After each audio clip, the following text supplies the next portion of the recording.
ఒక క్వశ్చన్ ఇచ్చాను.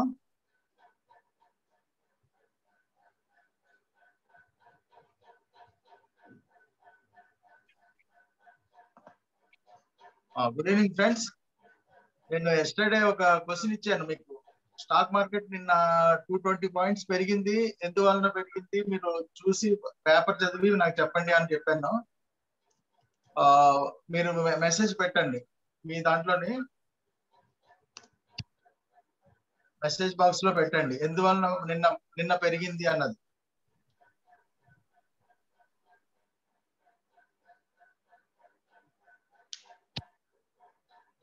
సో ఇప్పుడు మనం డే 5 ఫైనాన్షియల్ మార్కెట్ ప్రొడక్ట్స్ గురించి తెలుసుకుంటున్నాం.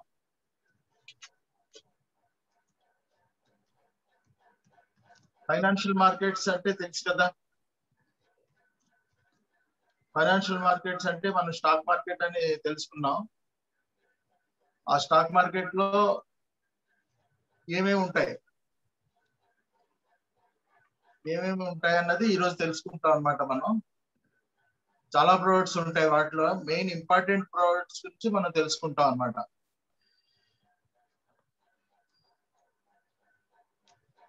ఈ ఫైనాన్షియల్ మార్కెట్ అనేది మనకేమో ఫైనాన్షియల్ అసెట్స్ మనం క్రియేట్ చేస్తుంది. మన ట్రేడింగ్ ద్వారా ఫైనాన్షియల్ అసెట్స్ ని క్రియేట్ చేసుకుంటాం అన్నమాట. Shares, debentures, bonds, derivatives, currencies ఇలా ఉంటుంది. ఇవి చాలా ఇంపార్టెంట్ రోల్ ప్లే చేస్తుంది మనకి ఇండియన్ ఎకానమీలోని, అలాగే మన గ్రోత్ లోని. జనరల్ గా ఫైనాన్షియల్ అసెట్స్ లో మనం ఉంచుకోవాలనుకున్న వాళ్ళందరూ ఈ అసెట్స్ ఇవి కొనుక్కుంటారు అనమాట. ఇప్పుడే మనం ఇలాగ బయట అసెట్స్ ఎలా కొనుక్కుంటామో, మనం అమౌంట్ ఉన్నదంటే కార్ కొనుక్కుంటాం, తర్వాత లగ్జరీ హౌసెస్ కొనుక్కుంటాం. ఎలా కొనుక్కొని మనం సేవ్ చేసుకుంటాం, అలాగే షేర్స్ లో కూడా పెడతాం అనమాట. షేర్స్ లో పెడతాం, డిబెంచర్స్ లో పెడతాం, బాండ్స్ లో పెడతాం, డెరివేటివ్స్, కరెన్సీ అన్నిట్లో ఇన్వెస్ట్ చేస్తారు అనమాట. ఎలాగో ఒక అమౌంట్ గ్రో చేసుకోవడానికి. అమౌంట్ ఎలా గ్రో అవుతుంది అని చెప్పి దేంట్లో పెడితే మంచిది అని చెప్పి ఇన్వెస్ట్మెంట్లు చేస్తుంటారు. సో ఇదంతా ఫైనాన్షియల్ మార్కెట్ లోకి వచ్చేస్తుంది. దీనికి సంబంధించి మనీకి సంబంధించి అంతా వీటిలో ఉంటది అన్నమాట. ఈ షేర్స్ లో ఉంటాయి, డిబెంచర్స్, బాండ్స్, డెరివేటివ్స్, కరెన్సీస్. అలాగే డిబెంచర్స్, బాండ్స్ ఆల్మోస్ట్ ఒకే కేటగిరీలో వచ్చేస్తుంది, బాండ్స్ మార్కెట్ అని. అలాగే డెరివేటివ్ మార్కెట్ లోకి వస్తుంది. కరెన్సీ అనేది ఫారెక్స్ మార్కెట్ అన్నమాట. బయట కరెన్సీస్ మన ఇండియన్ రూపీ, అలాగే డాలరు, మిగతా ఫారెన్ కరెన్సీస్ అన్ని ట్రేడ్ అవుతూ ఉంటాయి. ఎవరికి కావాలంటే అది కొనుక్కోవచ్చు, అమ్ముకోవచ్చు అన్నమాట. సో ఈ మెయిన్ మార్కెట్ కి ఇవన్నీ ప్లే చేస్తుంటాయి. ఇవన్నీ మనకి ఇంపార్టెంట్ అన్నమాట. మనం తెలుసుకోవాల్సిన, స్టాక్ మార్కెట్ గురించి తెలుసుకోవాలంటే వీటి గురించి కూడా కొంతవరకు తెలుసుకోవాలి మనం. సో మనం ఫైనాన్షియల్ మార్కెట్ ప్రొడక్ట్స్ అనేవి మెయిన్ ఈ 4 వాటిలో ఎక్కువ ఉంటది అన్నమాట. మన స్టాక్ మార్కెట్ గురించి తెలుసుకునే వాళ్ళు ఇవి తెలుసుకోవాలి. ఇవన్నీ మన ఎక్స్చేంజ్ లో ట్రేడ్ అవుతూ ఉంటాయి అన్నమాట. ఏవేవి? ఈ 4: ఈక్విటీ మార్కెట్ ఒకటి, bond market, commodities market, derivatives market. So ఇవి 4 మార్కెట్లు ట్రేడ్ అవుతుంటాయి. ఈ మెయిన్ ప్రొడక్ట్స్ అంటారు అన్నమాట. ఫైనాన్షియల్ మార్కెట్ ప్రొడక్ట్స్ లో మెయిన్ అన్నమాట. సో ఫస్ట్ మనం ఈక్విటీ మార్కెట్ అనుకుంటే షేర్స్ అన్నమాట. ఈ కంపెనీ షేర్స్ ఏవైతే ఉన్నాయో అవి కొనడం, అమ్మడం. స్టాక్ ఎక్స్చేంజ్ లో మనం మాట్లాడుకున్నాం కదా, బిఎస్సి, ఎన్ఎస్సి లో ఈక్విటీ షేర్స్ కొనడం, అమ్మడం జరుగుతుంటాయి. ఐపీఓలో ప్రైమరీ మార్కెట్ లో వచ్చినవి సెకండరీ మార్కెట్ లో ట్రేడ్ చేస్తుంటారు. అది ఈక్విటీ మార్కెట్. బాండ్ మార్కెట్ అంటే బాండ్ మార్కెట్ అనేది గవర్నమెంట్ సెక్యూరిటీస్, గవర్నమెంట్ కంపెనీస్ అవి ఫైనాన్స్ చేస్తుంటాయి అన్నమాట.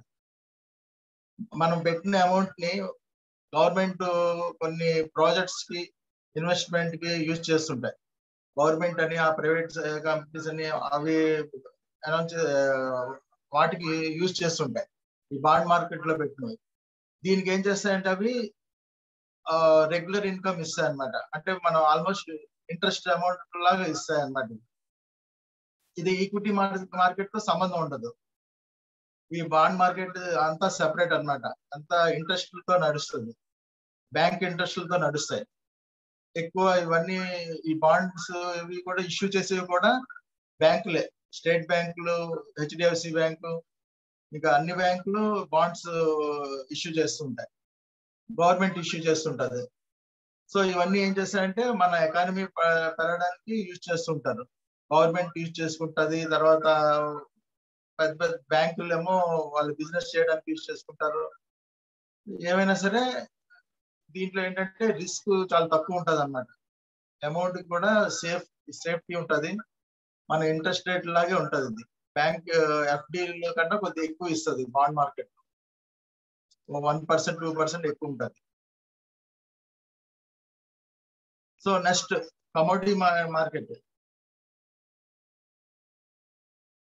కమోడిటీ మార్కెట్ జనరల్ గా యూజ్ చేసేది ఏంటంటే కమోడిటీస్, ఏదైతే కమోడిటీస్ ఉన్నాయో వాటినేమో వీటిలో ఈ కమోడిటీ మార్కెట్ లో సేఫ్టీ గురించి యూజ్ చేసుకుంటుంటారు. కమోడిటీస్ ఉంటాయి, ఇప్పుడు బయట పండించే ఉంటాయి అన్నమాట. ఆయిల్ చాలా ఉంటాయి కమోడిటీస్, మనం రెగ్యులర్ యూజ్ చేసేవన్నీ. ఆ కమోడిటీస్ రిస్క్ లేకుండా ఉండడం కోసం ఈ మార్కెట్ యూజ్ చేసుకుంటారు అన్నమాట. అలాగే డెరివేటివ్ మార్కెట్స్ అనేది ఫైనాన్షియల్ ఇన్స్ట్రుమెంట్ అన్నమాట. ఇది కూడా ఇది ఫ్యూచర్ కాంట్రాక్ట్స్ అనేది ఫ్యూచర్ ఒక 1 month తర్వాత లేదా 2 months తర్వాత కాంట్రాక్ట్ ఎంటర్ అవ్వచ్చు అన్నమాట. సో ఇవి ఏంటంటే దేనికి యూజ్ చేస్తారు? ఈక్విటీ మార్కెట్స్ కి హెడ్జింగ్ కింద యూజ్ చేస్తారు. అంటే ఈక్విటీ మార్కెట్ లో చాలా కొనేసి ఉంటారు, మార్కెట్ పడిపోద్దేమో అని భయం ఉంటది. అలాంటి వాళ్ళు 1 month తర్వాత ఈ డెరివేటివ్ మార్కెట్ లో అమ్మేసుకోవచ్చు అన్నమాట. సో వాళ్ళకి హెడ్జింగ్ ఉంటది. ఈ డెరివేటివ్ మార్కెట్ లోనే హెడ్జింగ్ చేసుకుని అమ్ముకోవచ్చు అన్నమాట. దీన్నే మనం FNO అని కూడా అంటారు, ఫ్యూచర్స్ అండ్ ఆప్షన్స్ అని చెప్పుకుంటాం. ఆ మార్కెట్ అన్నమాట. ఇది ఫ్యూచర్స్ లో మనం కొనడం అమ్మడం చేసుకోవచ్చు. సో అది డెరివేటివ్ మార్కెట్. సో ఫైనల్ గా ఏంటంటే ఫైనాన్షియల్ మార్కెట్ ప్రొడక్ట్స్ లో మనకి ఉండేవి ఈ 4 ప్రొడక్ట్స్ ఇంపార్టెంట్ అన్నమాట. ఇవన్నీ స్టాక్ ఎక్స్చేంజ్ లో ట్రేడ్ అవుతుంటాయి. ఎప్పుడు కావాలంటే అప్పుడు కొనుక్కోవచ్చు, ఎప్పుడు వద్దనుకుంటే అప్పుడు అమ్మేసుకోవచ్చు. ఏ టైంలో అయినా కొనొచ్చు, ఏ టైంలో అయినా అమ్మచ్చు. ఇవి ఈక్విటీ షేర్స్ అన్నమాట. ఈక్విటీ మార్కెట్ అంటే షేర్ మార్కెట్. బాండ్ మార్కెట్ అంటే బాండ్స్, అవి కూడా బ్యాంకులు ఇస్తాయి, గవర్నమెంట్ ఇస్తుంటాయి. అవి కూడా స్టాక్ మార్కెట్ లో ట్రేడ్ అవుతూ ఉంటాయి. అవి కూడా కొనడం అమ్మడం చేసుకోవచ్చు డైలీ. అలాగే కమోడిటీ మార్కెట్ కూడా డైలీ ఉంటుంది. కమోడిటీ మార్కెట్ కూడా ఫ్యూచర్ మార్కెటే. కమోడిటీస్ లో హెడ్జింగ్ చేసుకుని రైతులు వాళ్ళు కొనుక్కొని అమ్మడం కొనడం చేయొచ్చు. అలాగే మెటల్ కూడా ఉంటాయి, గోల్డ్, సిల్వర్ అవన్నీ కూడా ఈ కమోడిటీ మార్కెట్ లో చేసుకోవచ్చు. ఇవన్నీ దీంట్లో అవుతాయి అన్నమాట. సో ఈ 4 ఇంపార్టెంట్ ప్రొడక్ట్స్ ఫైనాన్షియల్ మార్కెట్ లో. వీటి గురించి మనం ఫర్దర్ గా తెలుసుకుంటాం అన్నమాట. సో ఫస్ట్ 4 ప్రొడక్ట్స్ లోని ఈక్విటీ మార్కెట్ అనేది మొదటిది. దాని గురించి బ్రీఫ్ గా మనం తెలుసుకుంటాం అన్నమాట. ఈక్విటీ మార్కెట్స్ అంటే ఈక్విటీ మార్కెట్ 2 టైప్స్ ఉంటాయి. మనం ఇంతకుముందు చెప్పుకున్నాం, primary market and secondary market. ప్రతి కంపెనీ IPOకి వస్తుంది అన్నమాట, పబ్లిక్ ఆఫర్కి వచ్చి షేర్స్ ఇస్తుంది. ఇచ్చింది సెకండరీ మార్కెట్ లో అమ్ముకుంటాయి అన్నమాట. అది ఆ equity markets meeting point for buyers and sellers of stock market. అది సెకండరీ మార్కెట్, స్టాక్ ఎక్స్చేంజ్ అన్నమాట. స్టాక్ మార్కెట్ లో ట్రేడ్ అవుతుంటే కొనడం అమ్మడం చేస్తుంటారు. దాన్ని మనం ఈ స్టాక్ మార్కెట్స్ అంటారు. సో ఈక్విటీ మార్కెట్ లో మనం మెయిన్ ఉండేది ప్రైమరీ మార్కెట్, సెకండరీ మార్కెట్ అన్నమాట. ప్రైమరీ మార్కెట్ అంటే పబ్లిక్ ఇష్యూకి వచ్చేది. మనం ఆల్రెడీ వన్ డే వీటి గురించి మాట్లాడుకున్నాం, ప్రైమరీ మార్కెట్, సెకండరీ మార్కెట్ అని. సో ఇదంతా ఈక్విటీ మార్కెట్ లో వచ్చేస్తుంది. ఈక్విటీ మార్కెట్ లో ఈ రెండే మనం గుర్తుపెట్టుకోవాలి, primary market, secondary market. So అవి ప్రైమరీ మార్కెట్ అనుకున్నప్పుడు పబ్లిక్ ఇష్యూ అప్లై చేసుకుని కంపెనీ నుంచి మనం షేర్ కొంటాం. ఆ కొన్నవి అమ్ముకోవడానికి కొనడానికి అయ్యేది మన స్టాక్ ఎక్స్చేంజ్. స్టాక్ ఎక్స్చేంజ్ లో ట్రేడ్ అవుతుంటాయి. అక్కడ తీసుకెళ్లి మనం పెరిగినప్పుడు అమ్మేసుకోవచ్చు. అలాగే మంచి షేర్లు ఉన్నాయంటే అక్కడికి వెళ్ళి కొనుక్కోవచ్చు. సో ఇది ఈక్విటీ మార్కెట్.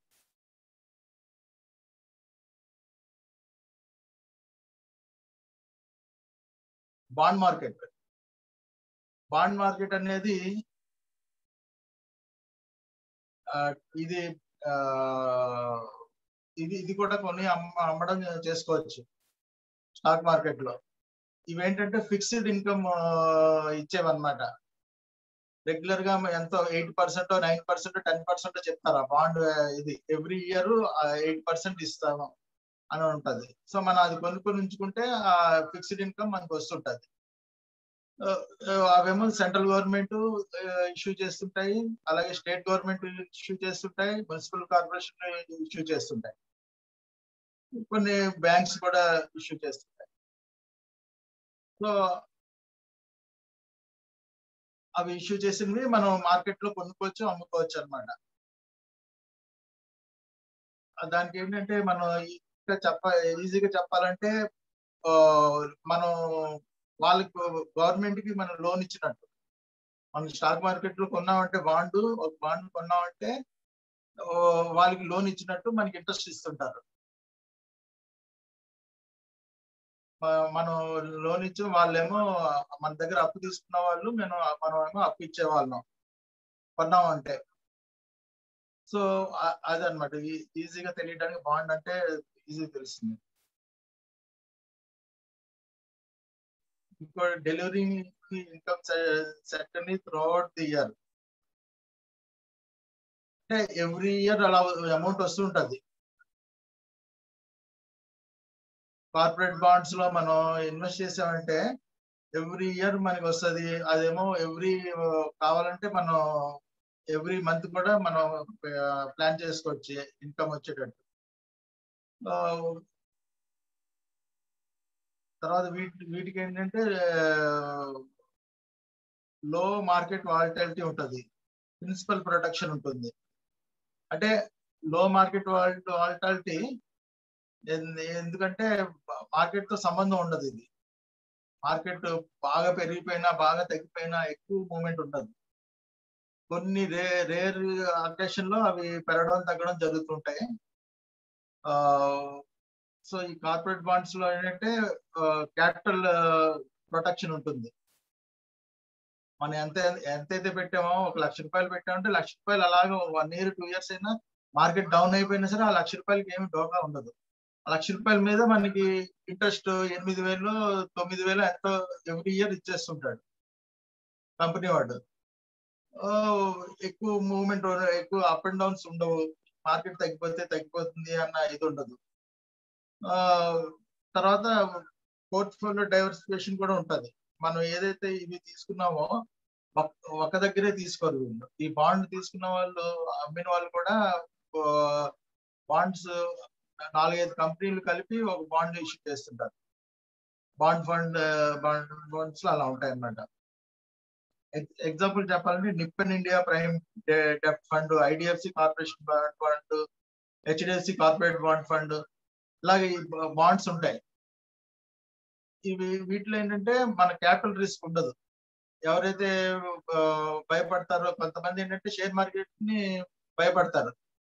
జనరల్ గా ఏంటంటే ఏజ్డ్ పర్సన్స్ వాళ్ళ క్యాపిటల్ ఏం అవ్వకూడదు, అప్ అండ్ డౌన్స్ ఉండకూడదు అనుకుంటారు.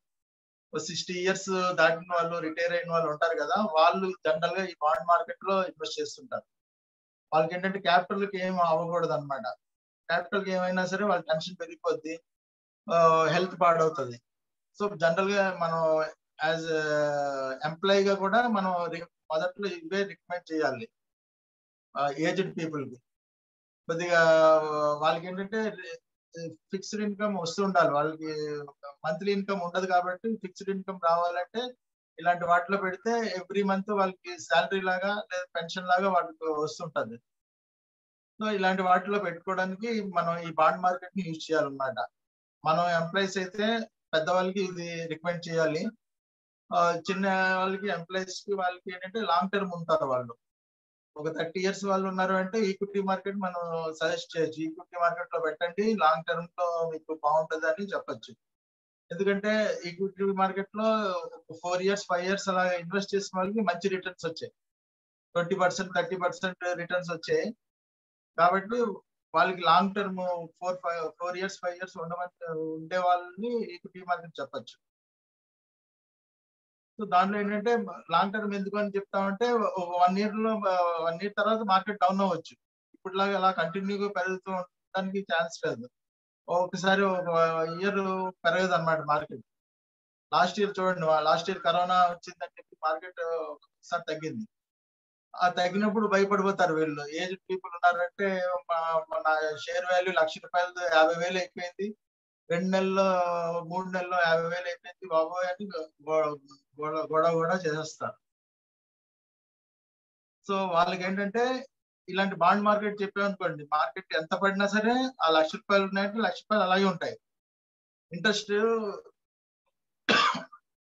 వాళ్ళు ఇచ్చిన ఫిక్స్డ్ ఇంట్రెస్ట్ 8% 7% నుంచి 10% 11% ఆ మధ్యలో ఫ్లక్చుయేట్ అవుతుంటది. సో అది ఏమవుతుందంటే వాళ్ళకి హ్యాపీ అన్నమాట. అలాంటి వాటిలో పెట్టుకుంటే మన గైడెన్స్ ఇచ్చామంటే మనల్ని ఏం అనరు అనమాట. లేదు ఈక్విటీస్ లో పెట్టించేసాం వాళ్ళకి, నెక్స్ట్ ఇయర్ చూడగానే వాళ్ళ అమౌంట్ ₹1,00,000 50,000 60,000 అయిపోతే బాబాయ్ లాస్ కంపెనీలో పెట్టించారు అని చెప్పి మనల్ని బ్లేమ్ చేస్తారు. సో వాళ్ళకి ఈక్విటీ మార్కెట్ చెప్పే వాళ్ళకి కంపల్సరీగా 4 ఇయర్స్ 5 ఇయర్స్ ఉంచాలండి ఇన్వెస్ట్మెంట్ అని చెప్పి ఉంచుతూ ఉండాలన్నమాట. జనరల్ గా తక్కువ ఏజ్ వాళ్ళకి మనం అది చెప్పుకోవచ్చు అనమాట equity market. So equity market లో ఇన్వెస్ట్ చేయడానికి మంచి బాండ్ ఫండ్స్ ఇవి వరుసగా ఇక్కడ ఉన్నాయి. సో ఇవి బాండ్ మార్కెట్ గురించి. ఇది జనరల్ గా సేఫ్టీ ఎక్కువ అడిగే వాళ్ళకి ఈ బాండ్ మార్కెట్ చెప్పొచ్చు. జనరల్ గా తక్కువ ఏజ్ వాళ్ళు కూడా వాళ్ళ పోర్ట్ఫోలియోలో ఇది కూడా బాండ్ మార్కెట్ ఉంచుకోవాలి. ఎందుకంటే 50% ఇది 50% ఈక్విటీ మార్కెట్, 50% బాండ్ మార్కెట్ 50% ఉంచుకుంటే బ్యాలెన్స్ అవుతుంది, బ్యాలెన్స్ పోర్ట్ఫోలియో అవుతుంది అనమాట. పూర్తిగా ఈక్విటీస్ మీద ఉంచకుండా కొంత అమౌంట్ దీంట్లో కూడా ఉంచుకోవాలన్నమాట బాండ్ మార్కెట్ లో. సో అలా బాండ్ మార్కెట్ లో ఇన్వెస్ట్మెంట్ అలా చాలా మంది చేసుకుంటారు.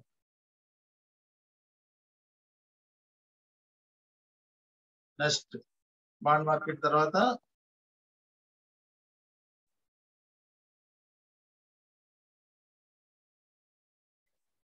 Third commodities. కమోడిటీస్ అనేది 4 మేజర్ కమోడిటీ ట్రేడింగ్ ఎక్స్చేంజెస్ ఉన్నాయి. మనకి NSE BSE ఎలాగ అనుకున్నామో అలాగే ఈ కమోడిటీస్ ట్రేడ్ చేసేవి కూడా MCX, NCDX, ICEX, NMCX. అంటే MCX అంటే multi commodity exchange of India.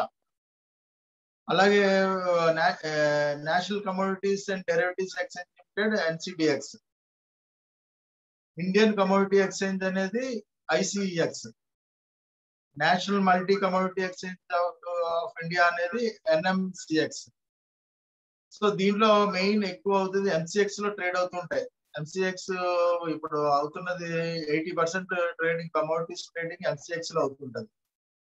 ఇది కూడా ఎన్ఎస్సి లో మనకి ఎన్ఎస్సి వాళ్ళు ఈ ఈ ఎన్సిటిఎక్స్ అనేది ఎన్ఎస్సి లో అవుతుంటది. ఈ ఎంసీఎక్స్ అనేది బిఎస్సి ఎక్స్చేంజ్. ఇప్పుడు ఏంటంటే స్టాక్ మార్కెట్ లో మనం వెళ్ళి ట్రేడింగ్ అకౌంట్ ఓపెన్ చేసేటప్పుడే ఈ కమోడిటీ ట్రేడింగ్ అకౌంట్ కూడా ఓపెన్ చేయించిస్తారు. సో ఇంట్రెస్ట్ ఉంటే ఇది కూడా ఒక అప్లికేషన్ ఉంటుంది, కమోడిటీస్ ట్రేడ్ చేస్తాను నేను అని చెప్పి. కొన్ని కొన్ని కంపెనీస్ ఏం చేస్తాయి, బ్రోకింగ్ కంపెనీస్ ఏం చేస్తున్నాయంటే ఒకే అప్లికేషన్ లో కమోడిటీ అప్లికేషన్ ఉంటుంది, అలాగే డెరివేటివ్స్ అంటే ఎఫ్ఎన్ఓ అప్లికేషన్ కూడా ఉంటుంది. అంటే మనం ఈక్విటీ షేర్స్ ఒకటే కాకుండా దీనికి సెపరేట్ అప్లికేషన్ ఉంటాయి. యాక్చువల్ గా ఇవన్నీ కలిపి ఒకే అప్లికేషన్ కూడా ఇస్తారు మనం ట్రేడింగ్ అకౌంట్ ఓపెన్ చేసేటప్పుడు. సో మనం ఈక్విటీ మార్కెట్ అప్లికేషన్ సంతకం చేస్తాం, దాంతో పాటు కమోడిటీ అప్లికేషన్ కూడా ఉంటది, అలాగే దీనికి ఎఫ్ఎన్ఓకి ఉంటుంది. డెరివేటివ్స్ అంటే ఎఫ్ఎన్ఓ కూడా అప్లికేషన్ ఉంటుంది. అన్ని కలిపి మనం ఏం చేసేస్తే ఈ ఎంసీఎక్స్ ఎన్సిటిఎక్స్ కూడా వాళ్ళే మనకి ప్రొవైడ్ చేస్తారు. వీటికి కూడా సేమ్ అకౌంట్ తోని, ఆ ట్రేడింగ్ అకౌంట్ తో మనం కొనడం అమ్మడం చేసుకోవచ్చు. సో ఇది ఏంటంటే ఫ్యూచర్ మార్కెట్ అన్నమాట. దీంట్లో ఈ కమోడిటీ మార్కెట్ లో ప్రీషియస్ మెటల్స్, ప్రీషియస్ మెటల్స్ అంటే ఇవి gold, crude oil, silver, zinc, nickel, natural gas, copper. Gold, crude oil, copper, silver, zinc, nickel, natural gas, farm commodities. Farm commodities అంటే ఇవన్నమాట. స్పైసెస్ ఉంటాయి, crude oil, natural gas, చాలా ఉంటాయి. ఈ soybean, corn, sugar, ఇవన్నీ trade అవుతుంటాయి. Form చేసే commodities అన్ని కూడా ఈ కమోడిటీస్ లో ట్రేడ్ అవుతుంటాయి. 120 కమోడిటీస్ ఉన్నాయి అరౌండ్ ఈ కమోడిటీ ట్రేడింగ్ లో జరిగేవి. దాంట్లో ఎక్కువ జరిగేవి ఒక 40 కమోడిటీస్ ట్రేడ్ అవుతుంటాయి యాక్టివ్ గాని ఈ ఎంసీఎక్స్ లోని, ఎన్సిటిఎక్స్ లోని. మనకి ఏ కమోడిటీ కావాలంటే ఆ కమోడిటీ చేసుకోవచ్చు. ఇది కమోడిటీస్ ఎందుకు ఎక్కువ యూజ్ చేస్తారంటే హెడ్జింగ్ కి యూజ్ చేస్తారు. హెడ్జింగ్ అంటే ఏంటంటే మనం పంట వేస్తారు వాళ్ళు. ఇప్పుడు పసుపు ఉన్నది, పసుపు వేసిన తర్వాత అది స్టాక్ ఉంచడానికి వీలు ఉండదు అనమాట. వాళ్ళు పంట వేసిన తర్వాత వెంటనే అమ్మేసుకోవాలి. దూది ఉన్నట్టు దూది కూడా ఫార్మర్స్ ఏమో సరిగా రేట్ లేకపోతే వాళ్ళు కూడా ఒక ఇయర్ ఒక రేట్ ఉంటది. వాళ్ళ పంట వచ్చేటప్పటికి 3 months కి 6 months కి వాళ్ళ రేట్ ఉండదు. అలాగే షుగర్ కూడా అలాగే ఉంటది. సో దీనికి ఏంటంటే వాళ్ళు చేసేది హెడ్జింగ్ చేసుకోవచ్చు అనమాట. హెడ్జింగ్ అంటే ఏంటంటే ఇప్పుడు పంట వేసిన వెంటనే ఆ పంట అమ్మేసుకోవచ్చు. ఈ రోజు పంట వేశారు, డబ్బులు ఖర్చు పెట్టి ఒక 1,00,000 రూపాయలు ఎంతో ఖర్చు పెట్టి పంట వేశారు. ఆ 1,00,000 రూపాయల పంట కూడా 3 months తర్వాత అది ఇప్పుడు ఉన్న రేట్ కంటే ఎక్కువ ఉంటది. అది ఆ రేట్ లో అమ్మేసుకోవచ్చు. సో అక్కడ అమ్మేస్తారు, ఆన్లైన్ లో ఆ కమోడిటీ, పర్టికులర్ కమోడిటీ అమ్మేస్తారు. అమ్మిన తర్వాత ఆ 3 months తర్వాత వీళ్ళ పంట బయటకు వస్తుంది కదా. ఒకవేళ పంట వర్షాలు పడి పోయిందంటే వాళ్ళు అక్కడ అమ్మారు కదా, అమ్మింది కూడా తగ్గుతుంది. అది తగ్గిందేమో కొంటారనమాట. సో ఈ నష్టం ఏమో అక్కడ కవర్ అయిపోద్ది. 1,00,000 రూపాయల నష్టము అక్కడ 1,00,000 రూపాయలు వచ్చేస్తుంది వాళ్ళ పంట 1,00,000 రూపాయలు. సో వాటికి యూజ్ చేస్తారు. ఆయిల్ కూడా అలాగే చేస్తారు. తర్వాత చాలా వాటికి న్యాచురల్ గ్యాస్ కి, ఈ జింక్, నికెల్, కాపర్ కి, గోల్డ్ కూడా గోల్డ్ షాపులు ఉంటారు. గోల్డ్ షాప్ వాళ్ళకి సడన్ గా గోల్డ్ తగ్గిపోతే వాళ్ళకి నష్టం అయిపోద్ది. వాళ్ళు ఏం చేస్తారు, వాళ్ళు కూడా హెడ్జింగ్ చేసుకుంటారు. వాళ్ళకి ఏమైనా తెలిసింది ఒక 4 రోజుల తర్వాత గోల్డ్ రేట్ తగ్గిపోతుందని, ఏదో గోల్డ్ రేట్ ఎందువల్ల తగ్గుతుంది, గవర్నమెంట్ ఏదో పాలసీ తెలుస్తుంది, దానివల్ల గోల్డ్ రేట్ తగ్గిపోతుంది అని వాళ్ళు తెలిసి వాళ్ళు ఆ నష్టాన్ని భరించడానికి ఏం చేస్తారంటే ఈ కమోడిటీలో గోల్డ్ అమ్మేస్తారు. ఒక కేజీ 10 కేజీలు 20 కేజీలు గోల్డ్ కూడా అమ్మచ్చు అనమాట. దీంట్లో ఎన్ని కేజీలు అంటే అన్ని కేజీలు అమ్మేసి కూర్చుంటారు. ఒక నెల 2 నెలలు చూసి ఆ పాలసీ మారగానే వాళ్ళు అక్కడ క్యాష్ చేసుకుంటారు. సో అందుకు ఎక్కువ యూజ్ చేస్తారు. కమోడిటీ హెడ్జింగ్ అనే దానికి యూజ్ చేస్తారు. అంటే ఇప్పుడు ఈ రోజు ఉన్న రేటుకి ఫ్యూచర్ రేట్ కొంత గెస్ చేసి అమ్మేస్తారు అనమాట. దాంట్లో ప్రాఫిట్ వస్తుంది. ఆ ప్రాఫిట్ లో తీయడం కోసం ఇది ఎక్కువ ఈ కమోడిటీస్ యూజ్ చేస్తారు.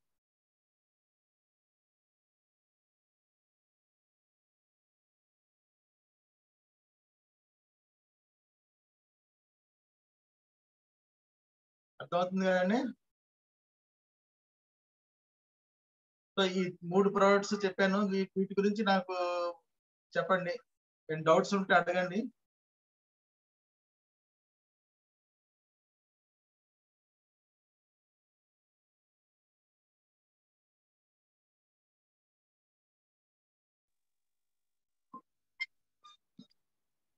Hello hello, good evening sir. Good evening sir. Hedging అంటే నేను ఇమీడియట్ గా అమ్మేయాలి సార్ హెడ్జింగ్ అంటే?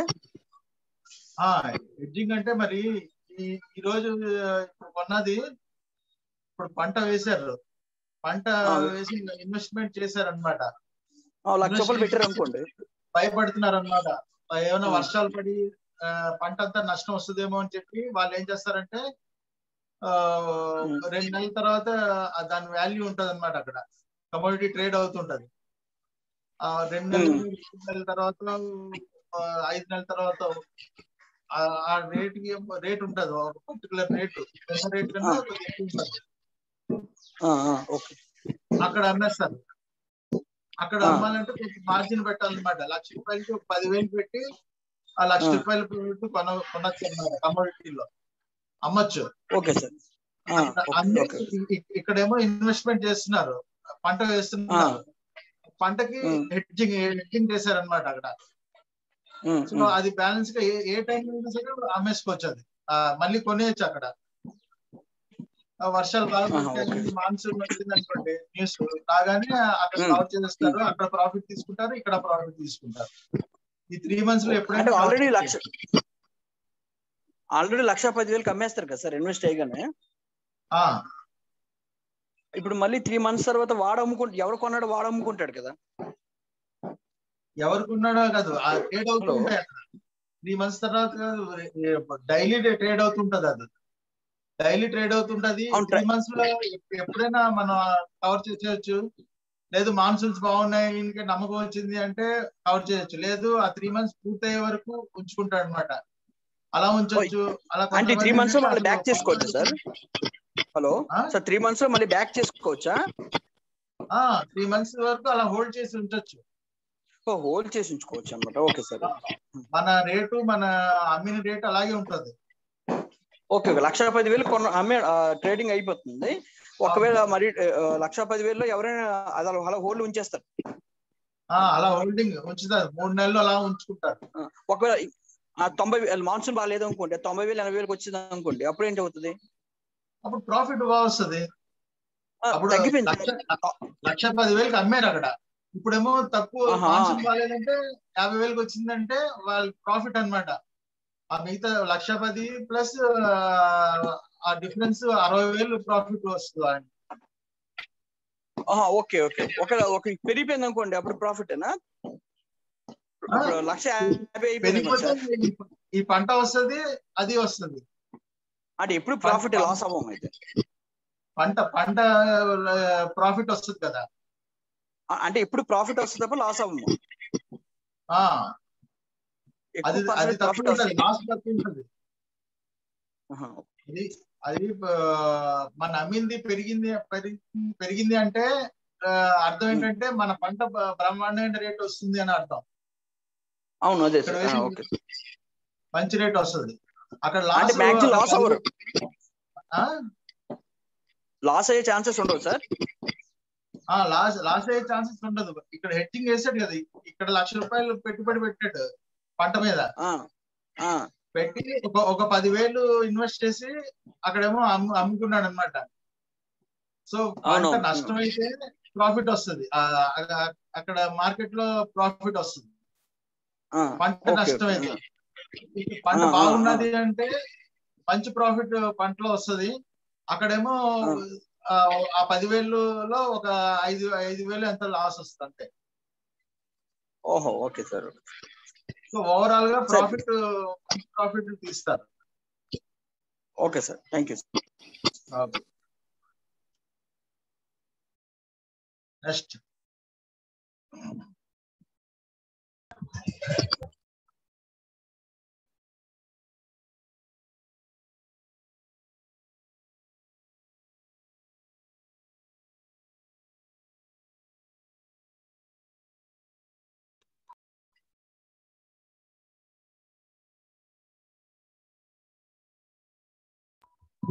Hello sir, good evening sir.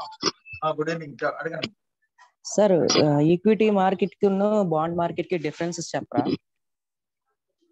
Equity market కి బాండ్ మార్కెట్ కా? అవును సార్. డిఫరెన్స్ ఏం లేదండి. Bond market FD fixed deposit తెలుసా మీకు బ్యాంక్ లో? తెలుసు సార్. అది ఎలాగో అలాంటిదే ఇది కూడా. బాండ్ మార్కెట్ కూడా సేమ్ అలాంటిదే. ఏంటంటే వీళ్ళేమో బాండ్స్ ఈ బాండ్స్ కూడా ఎలక్ట్రానిక్ ఫామ్ లో ఉంటాయి. బాండ్స్ కూడా ట్రేడ్ అవుతుంటాయి అన్నమాట, కొనుక్కోవచ్చు మనం. Okay sir. ఇవేంటంటే దీంట్లో మన పెట్టిన పెట్టుబడి ఏం అవ్వదు అనమాట. ₹1,00,000 పెట్టామంటే ₹1,00,000 యాసిటీస్ గా ఉంటది. ఎందులో సార్? బాండ్ మార్కెట్ లో సార్ ఎవ్రీ ఇయర్ ఇంట్రెస్ట్ వస్తుంటది. ఓకే సార్, బాండ్ మార్కెట్ లో సార్. బాండ్ మార్కెట్ లో. ఈక్విటీ మార్కెట్ లో అప్ అండ్ డౌన్స్ అవుతుంటాయి, డైలీ అప్ అండ్ డౌన్ అవుతుంది. Okay sir. సార్ ఇప్పుడు మన షేర్స్ అనేవి కొనేటప్పుడు ఫస్ట్ తక్కువ ప్రైస్ లో ఉంటాయి కదా sir?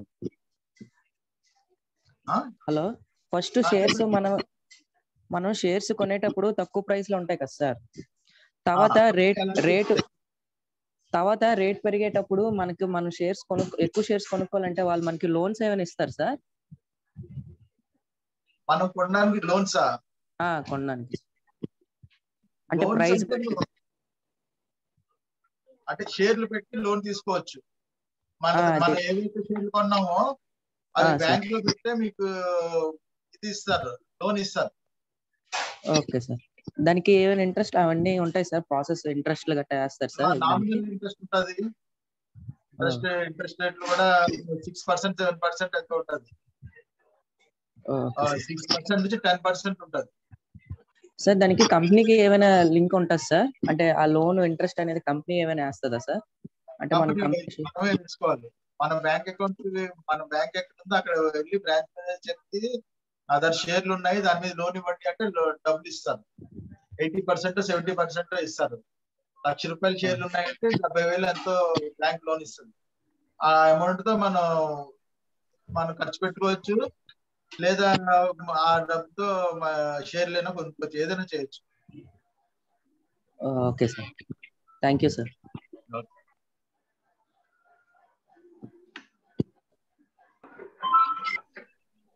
Hello, good evening sir. Good evening, చెప్పండి.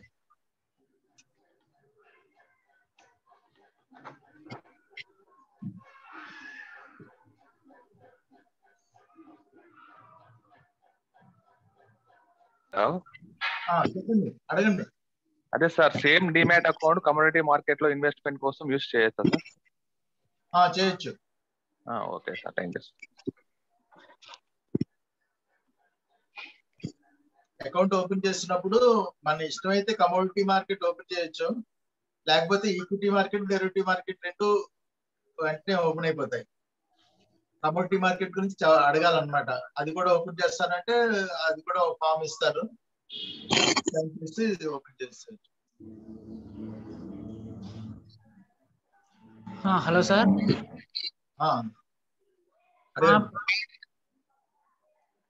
అంటే మీరు బాండ్ మార్కెట్ అంటే సేఫ్ సైడ్ అంటున్నారు కదా సార్. కానీ మొన్న ఎస్ బ్యాంక్ ది బాండ్ మార్కెట్ అంటే మొన్న ఆర్బీఐ ఏదో ఇష్యూ చేసింది కదా సార్. బాండ్ మార్కెట్ అదే ఎస్ బ్యాంక్ మీద, ఎస్ బ్యాంక్ బాండ్ మార్కెట్ ఉంది కదా, ఎస్ బ్యాంక్ దాని మీద మనీ అనేది, ఇంట్రెస్ట్ అనేది, అంటే ఎస్ బ్యాంక్ అనేది ప్రెసెంట్ ఇప్పుడు లాస్ లో నడుస్తుంది.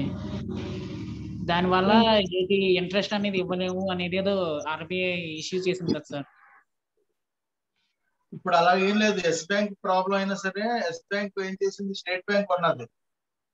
సో స్టేట్ బ్యాంక్ కొనేసింది ఎస్ బ్యాంక్. కాబట్టి వాటికి ఏం అవ్వదు. టెంపరీగా కొద్దిగా ఇదైనా సరే తర్వాత క్లియర్ అయిపోతాయి అలాంటివి.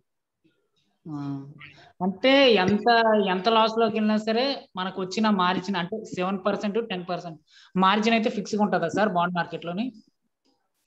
అంటే మనకి 6% 7% కి తగ్గకపోవచ్చు. పెరగడం కూడా ఒక 11% కి పెరగదు. సో ఆ మధ్యలోనే ఇయర్ మారుతుంటది అనమాట. Okay sir.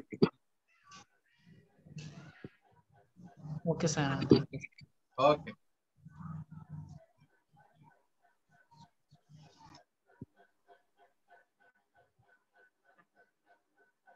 Hello sir. Hello వినిపిస్తుంది. హలో చెప్పండి. Hello sir. ఇప్పుడు బాండ్ మార్కెట్ లో మినిమం అంటే మంత్లీ వైజ్ చేసుకోవడానికి ఉంటుందా? అంటే మంత్లీ మనం మంత్లీ అనేది మనం ఫిక్స్ చేసుకోవాలి సార్. దీంట్లో ఏంటంటే మంత్లీ అనేది ఎక్కువ ఉండదు, ఇయర్లీనే ఉంటది ఎక్కువ. మనం స్టాక్ మార్కెట్ లో బాండ్స్ కొంటే, అదే మ్యూచువల్ ఫండ్స్ లో బాండ్స్ కొంటే అది మంత్లీ పెట్టొచ్చు. మినిమం ఎంత అమౌంట్ ఉంటుంది సార్ మినిమం బాండ్ మార్కెట్ లో? బాండ్ మార్కెట్ లో కూడా తక్కువ అమౌంట్ తో పెట్టొచ్చు. అంటే ఒక బాండ్ 2 బాండ్లు అలాగే కొనొచ్చు. అంటే అమౌంట్ సార్ అంటే ఒక 20,000 అలా పెట్టుకోవచ్చా?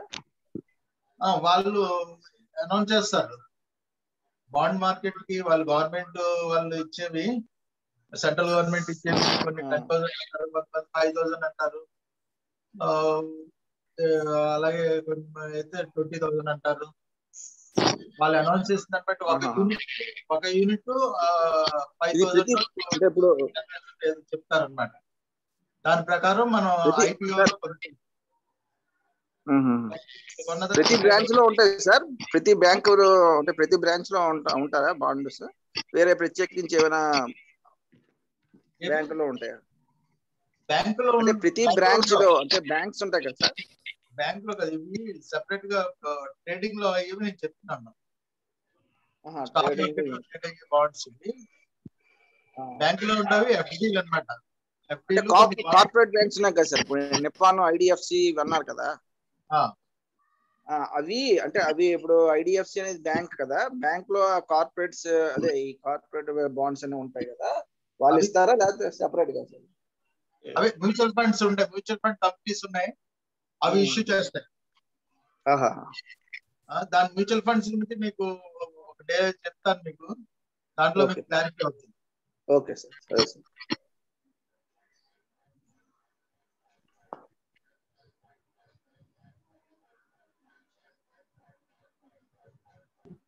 Sir good evening sir. Good evening sir. ఇప్పుడు మీ బాండ్ మార్కెట్ చెప్తున్నారు కదా, అది ఫిక్స్డ్ డిపాజిట్ టైప్. అంటే ఫిక్స్డ్ డిపాజిట్ లో ఇప్పుడు వచ్చేసరికి మాక్సిమం 10 years ఉంది. బాండ్ మార్కెట్ లో కూడా 10 years ఇన్వెస్ట్మెంట్ చేయొచ్చా? చేయొచ్చు. బాండ్ మార్కెట్ లో కూడా కొన్ని ట్రేడ్ అయ్యేవి ఉన్నాయన్నమాట.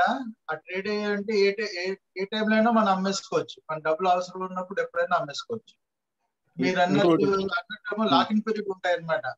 లాకింగ్ పీరియడ్ ఉన్నవి 5 years 10 years ఉంటాయి, లోపు అమ్మడానికి అవ్వదు. ఓకే. సో వాటికన్నా నేను చెప్పేవేమో డైలీ ట్రేడ్ అయ్యాయి అనమాట, స్టాక్ మార్కెట్ లో ట్రేడ్ అయ్యాయి. ఓకే. అది ఏ రోజైనా అమ్మేసుకోవచ్చు, ఏ రోజైనా కొనొచ్చు. Okay sir.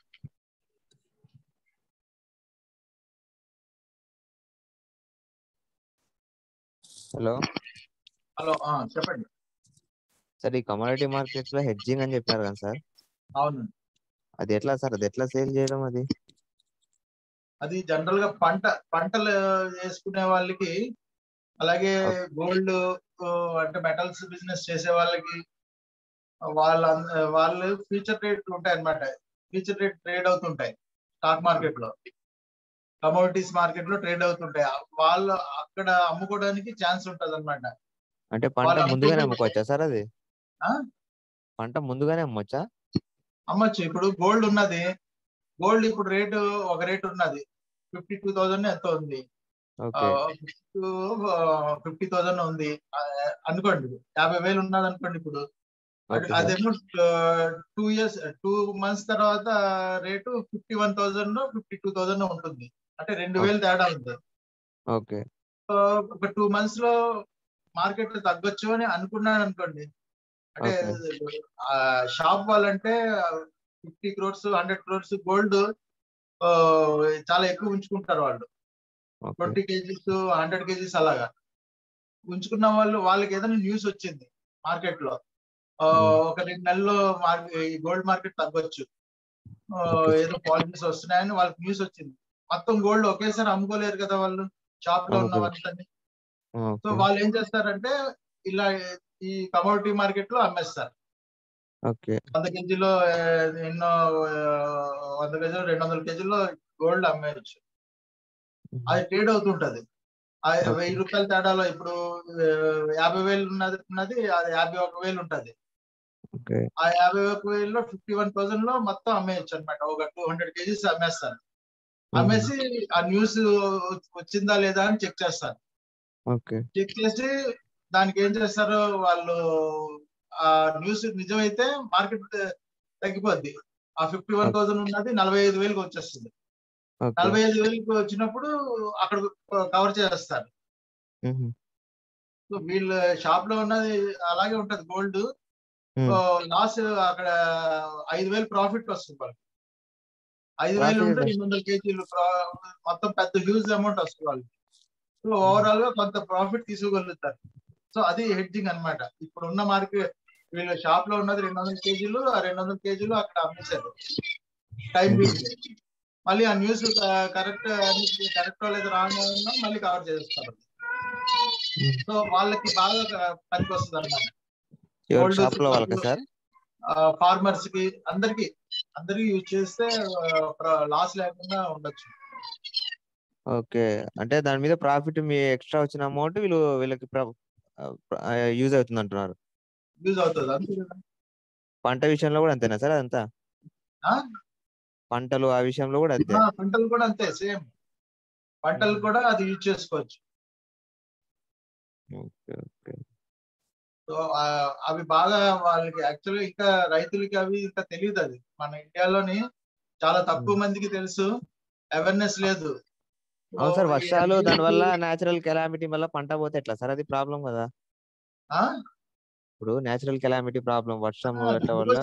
అందుకోసమే ఇది అమ్మేసుకుంటే ముందే, ఇప్పుడు 2 నెలలు వర్షాలు ఉన్నాయి, పెద్ద వర్షాలు వస్తాయో తుఫాన్లు వస్తాయో అని భయం ఉన్నప్పుడు ఇప్పుడు ఈ రోజు అమ్మేసుకుంటారు 2 నెలల తర్వాత రేట్లు.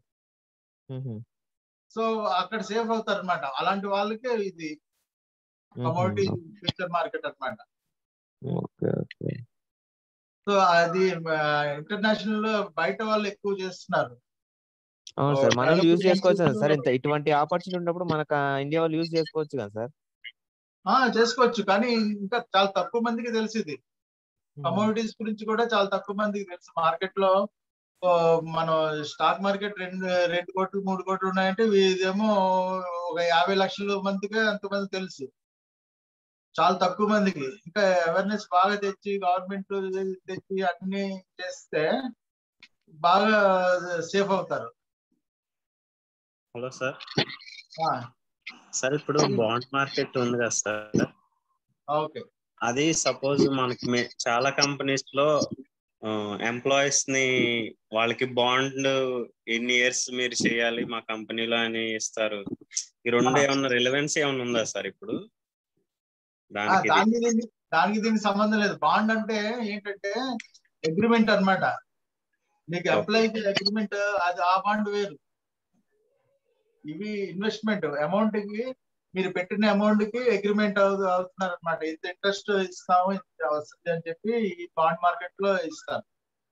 మీకు ఎంప్లాయ్కి ఇచ్చేది అది వేరు. మీరు కంపల్సరీ ఇక్కడ ఉండాలి, 2 years వర్క్ చేయాలి మా దగ్గర అని చెప్పి ఒక కాగితం మీద రాసుకుంటారు. Bond, sorry to interrupt, bond ఇది సేమ్.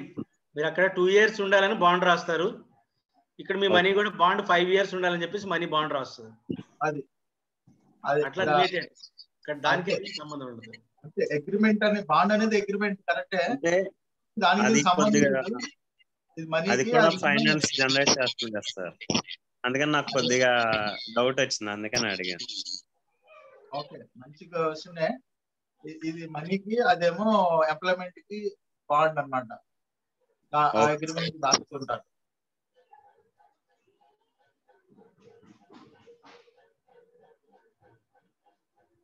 సార్ ఒక క్వశ్చన్ ఉంది, ఈక్విటీ ప్రైమరీ అండ్ సెకండరీ గురించి అంట.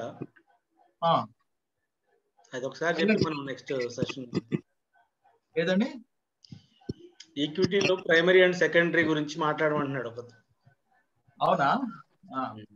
ఆల్రెడీ మనం. Good evening sir. Good evening, చెప్పండి. అదే సార్, ఈక్విటీలో ప్రైమరీ అండ్ సెకండరీ గురించి కాస్త చెప్పండి సార్. ఏం లేదండి, ప్రైమరీ మార్కెట్ అంటే కంపెనీ వాళ్ళు పబ్లిక్ ఇష్యూకి వస్తాయన్నమాట. పబ్లిక్ ఇష్యూ కంటే పబ్లిక్ అడుగుతుంది అనమాట, మా దగ్గర వాటా తీసుకోండి అని. సో అందరూ అప్లై చేస్తారు. అప్లై చేసి అప్లికేషన్ పెట్టుకుంటే అక్కడ 1,00,000 షేర్లే ఉంటాయి. ఒక 10 లక్షల మంది వచ్చారనుకోండి, 10 లక్షల షేర్లు కావాలని చెప్పి అందరూ అప్లై చేస్తే ఆ 1,00,000 షేర్ల వాళ్ళకి 10 లక్షల్లో 1,00,000 మందికి ఇచ్చేసి మిగతా 9 లక్షల మందికి వాపస్ చేస్తారు డబ్బులు. అమౌంట్ ఆ కంపెనీ కట్టిన వాళ్ళకి కొంతమందికి అలాట్ చేసి, కొంతమందికి బ్యాలెన్స్ అలాట్ అవ్వని వాళ్ళకి వాపస్ చేస్తారు. సో అలాట్ అయిన వాళ్ళు ఏం చేస్తారంటే, వాళ్ళ కంపెనీ షేర్లు అలాట్ అయిన వాళ్ళు అమ్ముకోవడానికి స్టాక్ మార్కెట్కి వస్తారు. కొనడమైనా అమ్మడమైనా స్టాక్ మార్కెట్ లోనే చేయాలి. ఎక్స్చేంజ్, స్టాక్ ఎక్స్చేంజ్ లోని NSE BSE దగ్గరకు వచ్చి 100 రూపాయలకి షేర్ కొంటే అది 150 రూపాయలు అయింది. అమ్ముకోవాలి అంటే అక్కడ సెకండరీ మార్కెట్ లో వచ్చి స్టాక్ మార్కెట్ లో అమ్ముకోవాలన్నమాట. అమ్మి అక్కడ ఇంకా అక్కడ నుంచి సెకండరీ మార్కెట్ స్టార్ట్ అవుతుంది. IPO ప్రైమరీ మార్కెట్ అయిపోతుంది.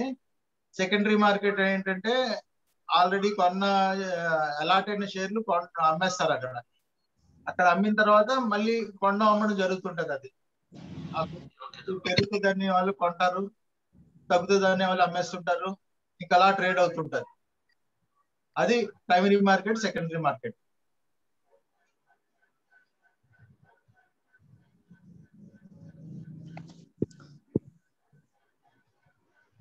ధనంజయ్ గారు. Hello sir. అంటే మీరు చెప్పారు కదా బాండ్స్, అదే బాండ్స్ అంటాను, అదే స్టాక్స్ పెట్టి లోన్ తీసుకోవచ్చు కదా అని. అవును. కానీ అది మనకి స్టాక్స్ కొనే ముందే అక్కడ ఎలక్ట్రానిక్ ఫార్మేట్ మాత్రమే ఉంటది దీని మీద అని ఏమో ఉంటది కదా సార్, గైడ్ లైన్స్ ఉంటది కదా అని చిన్న డౌట్. ఎలక్ట్రానిక్ అదే ఫిజికల్ గా ఉండదు. ఫిజికల్ గా లేకపోయినా సరే మీ స్టేట్మెంట్ ఉంటాయి కదా, డిమాట్ స్టేట్మెంట్, అది తీసుకెళ్లి మీరు బ్యాంక్ చూపిస్తే, మాక్సిమం అన్ని బ్యాంకులు ఇస్తున్నాయి. కొన్ని బ్యాంకులు చిన్న బ్యాంకులు ఇవ్వకపోవచ్చు, అన్ని పెద్ద బ్యాంకులు అన్ని ఇస్తున్నాయి. డిమాట్ షేర్ల మీద లోన్ ఇస్తాయి అన్నమాట. ఆ స్టేట్మెంట్ తీసుకెళ్లి చూపిస్తే వాళ్ళు చెక్ చేసుకుని అప్పుడు ఇస్తారు మీకు. అంటే ఎక్కువ మొత్తంలో ఉండాలి సార్ మన దగ్గర ఉన్న స్టాక్స్. ఎక్కువ మొత్తంలో ఉంటేనే లోన్ ఇస్తారా అని? ఎక్కువ మొత్తం అనే కాదు, అంటే మన 1,00,000 షేర్లు ఉన్నాయంటే 70,000 60,000 ఇస్తారు లోన్. అలాగే ఆ షేర్ వాల్యూ తగ్గిపోతుంటే మనకి అమౌంట్ కట్టమని అడుగుతుంటారు, వాపస్ కడుతుండాలి, లేకపోతే వాళ్ళు అమ్మేసుకుంటారు. Okay sir. అంటే మనం గోల్డ్ ఇలా పెట్టి తీసుకుంటామో లోను, అలాగే షేర్లు తగ్గుతుంటే వాళ్ళు అడుగుతారు, ఆప్షన్ అమ్మేస్తామని చెప్తారు అనమాట. అలాగే బ్యాంక్ లో లోన్ చేసినప్పుడు వాళ్ళు అడుగుతుంటారు తగ్గినప్పుడు. సార్ ఒకవేళ hello sir, good evening sir. Good evening sir. Company primary market లోకి వచ్చినట్టుగా సెకండరీ మార్కెట్ లో కూడా కంపెనీ వస్తుంది sir. Primary market company primary market లో 100 షేర్లు అమ్మింది సార్. దాన్ని మనం ఇన్వెస్టర్లు తీసుకెళ్లి సెకండరీ మార్కెట్ ట్రేడ్ చేస్తున్నాం. సెకండరీ మార్కెట్ లో అమ్మేస్తాం. ఇప్పుడు కంపెనీ దగ్గర 100 షేర్లు కాకుండా ఇంకెక్కువ ఉంటాయి కదా సార్. అవును. అయ్యి కంపెనీ కూడా 150 అవుతుంది కదా అని చెప్పి సెకండరీ మార్కెట్ లో రావచ్చా కంపెనీ డైరెక్ట్ గా? అంటే మొత్తం అమ్మడానికి లేదు, కొంత కావాలంటే అందరికి అంటే సెబీకి ఇన్ఫార్మ్ చేసి అమ్మచ్చు వాళ్ళు. మనం కాదు సార్, కంపెనీ ఇప్పుడు కంపెనీ దగ్గర కంపెనీ మీరు చెప్పింది అర్థమైంది. స్టార్టింగ్ ఐపీఓ ఎఫ్పిఓ అన్నా కదా సార్.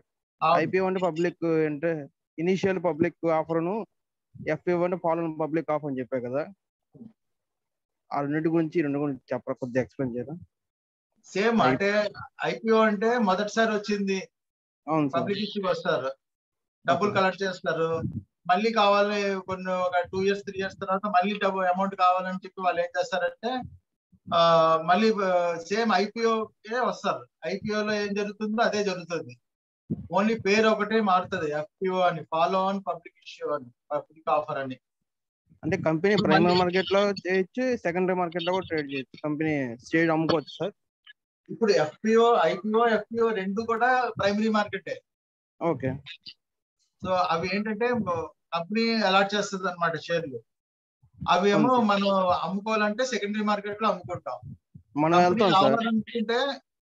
కంపెనీ కావాలనుకుంటే కొంత షేర్లు అమ్మొచ్చు, దాని ద్వారా ఈక్విటీ ఉంటుంది కదా, ఒక 60% 70% వరకు ఉంచుకుంటుంది. జనరల్ గా ఏంటంటే కంపెనీ ప్రమోటర్స్ 70% వాళ్ళ దగ్గర ఉంచుకుని 30% అది పబ్లిక్ ఇస్తారు. అవును సార్. కొన్ని రోజుల తర్వాత ఫాలో ఆన్ పబ్లిక్ ఇష్యూలో కొంత తగ్గించుకుంటారు, ఒక 10% ఎంతో. అలాగే కొన్ని రోజుల తర్వాత మళ్ళీ వాళ్ళు ఫాలో ఆన్ పబ్లిక్ ఆఫర్ రాకుండా ప్రైవేట్ ప్లేస్మెంట్ చేస్తారు, డైరెక్ట్ బయట ఎఫ్ఐఎస్ కి వాళ్ళకి, అలా వాళ్ళు అమ్మచ్చు. అలాగే స్టాక్ మార్కెట్ లో అమ్మచ్చు. సో పబ్లిక్ షేర్ హోల్డర్స్ కి చెప్పాలి, తర్వాత బోర్డ్ ఆఫ్ డైరెక్టర్స్ మీటింగ్ లో చెప్తారు, అలాగే పబ్లిక్ న్యూస్ పేపర్ లో వస్తుంది, అన్నిట్లో వస్తుంది. సో కంపెనీ సెకండరీ మార్కెట్ లో కూడా రావచ్చు కంపెనీ దాని ఇంట్రెస్ట్ ప్రకారం. సెకండరీ మార్కెట్ లో కూడా కొంటది అది. మార్కెట్ బాగా తగ్గిపోయింది, కంపెనీ షేర్లు బాగా తగ్గిపోయాయి అంటే వచ్చి అది కూడా కొంటది, కంపెనీ కూడా కొనొచ్చు. కంపెనీ కొనొచ్చు, కంపెనీ కూడా అమ్మచ్చు సార్. కొనొచ్చు, కంపెనీ కూడా అమ్మచ్చు. Okay, thanks.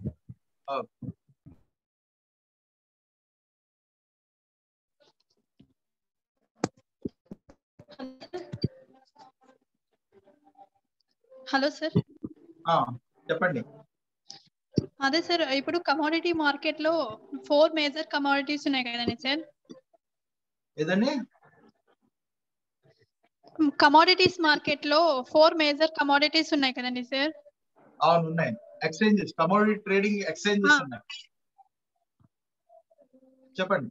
అందులో ఆ 4 మేజర్ లో దేనికి ఫస్ట్ ప్రియారిటీ ఇవ్వచ్చు సార్? మీరు మామూలుగా ఎంసీఎక్స్ అన్నారు, అంటే multi commodity exchange of India. అవును, అది ఎక్కువ ఇప్పుడు ట్రేడ్ అవుతుంది, వాటిలో ఎక్కువ ట్రేడ్ చేస్తున్నారు, వాల్యూమ్స్ బాగా అవుతున్నాయి. ఆ తర్వాత ఎన్సిడిఎక్స్ లో కూడా అవుతున్నాయి. సో మీరు ఎంసీఎక్స్ లో ఎక్కువ జనరల్ గా ఏంటంటే మనం ట్రేడ్ ఎలా చేయాలంటే వాల్యూమ్స్ ఎక్కువ జరుగుతున్నవి, అందరూ ఎక్కువ మంది ఎక్కడ చేస్తున్నారు అక్కడ చేయడమే మంచిది.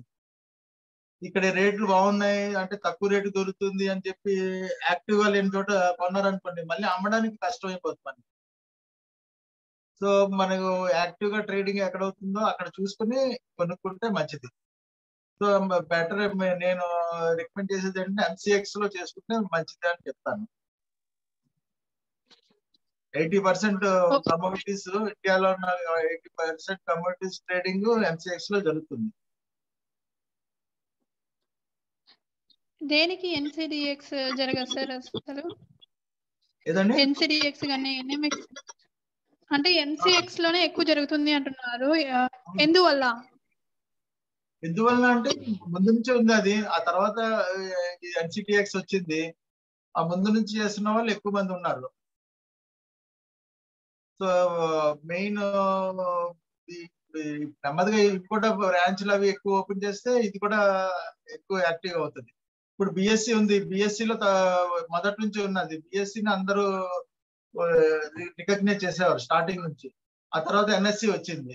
ఎన్ఎస్సి వచ్చి ఎక్కువ యాక్టివ్ గా జరుగుతుందని ఎన్ఎస్సిలో వాల్యూమ్స్ ఎక్కువ అవుతున్నాయి, ఎక్కువ మెంబర్స్ అకౌంట్ ఓపెన్ చేశారు.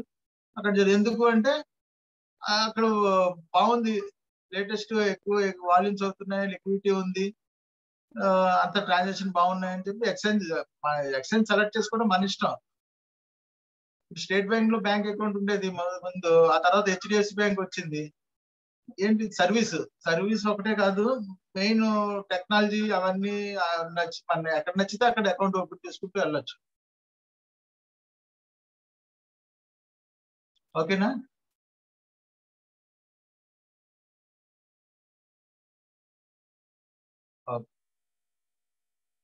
సో నెక్స్ట్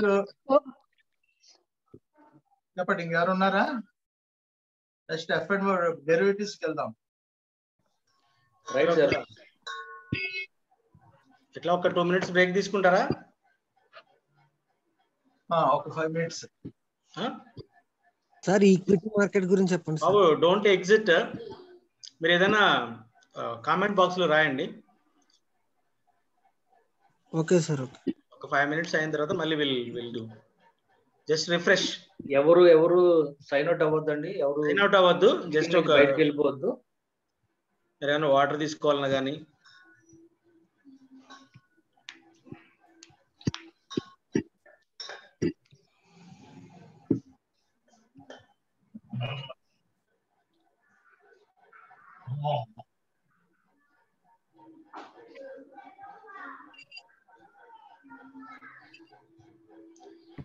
మళ్ళీ మురళి గారు, మాస్టారు రేపు ఒకసారి ఈ లింక్ సేమ్ మళ్ళీ పిల్లలందరూ పంపించండి. 300 members ఆల్రెడీ పంపించాను సార్. ఈరోజు కూడా పంపించారా సార్? అంటే సీరియస్ గా ఉండేవాళ్ళు. నేను ఇది పెట్టి ఎక్స్పెన్సెస్ కింద మనం కిడ్డీ బ్యాంక్ లో అమౌంట్ వేస్తాం కదా, అట్లా నాకు right sir, carry on sir.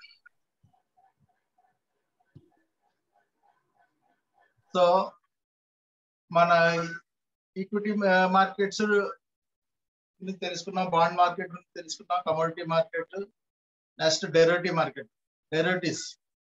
Derivatives అంటే ఏం లేదండి, జస్ట్ F&O అన్నమాట, ఫ్యూచర్స్ అండ్ ఆప్షన్స్ మార్కెట్.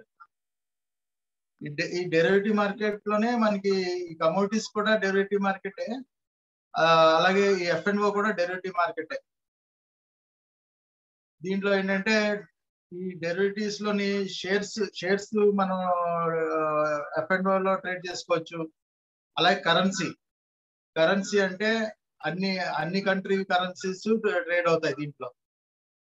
అలాగే బాండ్స్, అలాగే కమోడిటీస్, ఇవన్నీ ట్రేడ్ అవుతుంటాయి. మనం ఏది కావాలంటే అది మనం సెలెక్ట్ చేసుకుని మనం దాంట్లో ట్రేడ్ చేసుకోవచ్చు అన్నమాట.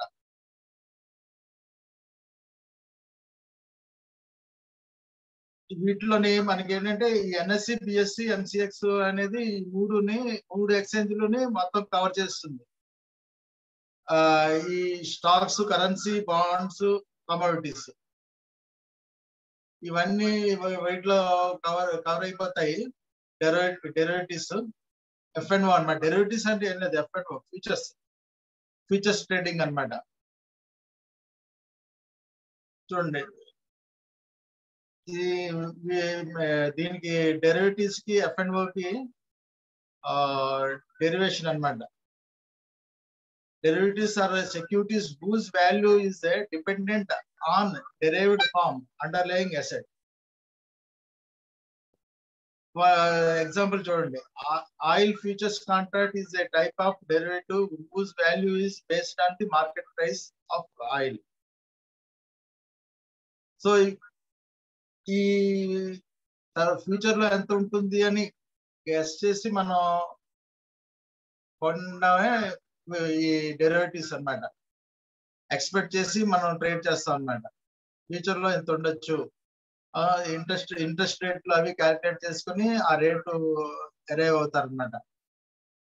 సో అది మెయిన్ డెరివేటివ్స్ లో అండర్లయింగ్ ఎసెట్ అన్నమాట. అండర్లయింగ్ ఎసెట్ అంటే ఇప్పుడున్న రేటు. ఇప్పుడు మార్కెట్ లో ఒక షేర్ వాల్యూ సపోజ్ 500 ఉన్నది అంటే ఫ్యూచర్ లో అది ఎంత ఉండొచ్చు అని క్యాలిక్యులేట్ చేస్తారు. ఇంట్రెస్ట్ రేట్ లో అవి క్యాలిక్యులేట్ చేస్తారు. క్యాలిక్యులేట్ చేసి 520 అంత ఉంటుంది ఫ్యూచర్. 1 మంత్ ఫ్యూచర్ లో అంత ఉంటుంది. 2 మంత్స్ ఫ్యూచర్ లో ఇంకో ఉంటుంది, ఇంకో రేట్ ఉంటుంది. 523 530 ఎంతో రేట్ ఉంటుంది. సో అలాగా ఆ ఫ్యూచర్ లో రేట్ ని ఇప్పుడు ట్రేడ్ చేయడాన్ని ఎఫ్ఎండ్ఓ అంటారు. సో ఈ ఎఫ్ఎండ్ఓ వీటిని ఎక్కువ యూజ్ చేసేవారు ఎవరు అంటే ఈ డెరివేటివ్ మార్కెట్ ని హెడ్జర్స్.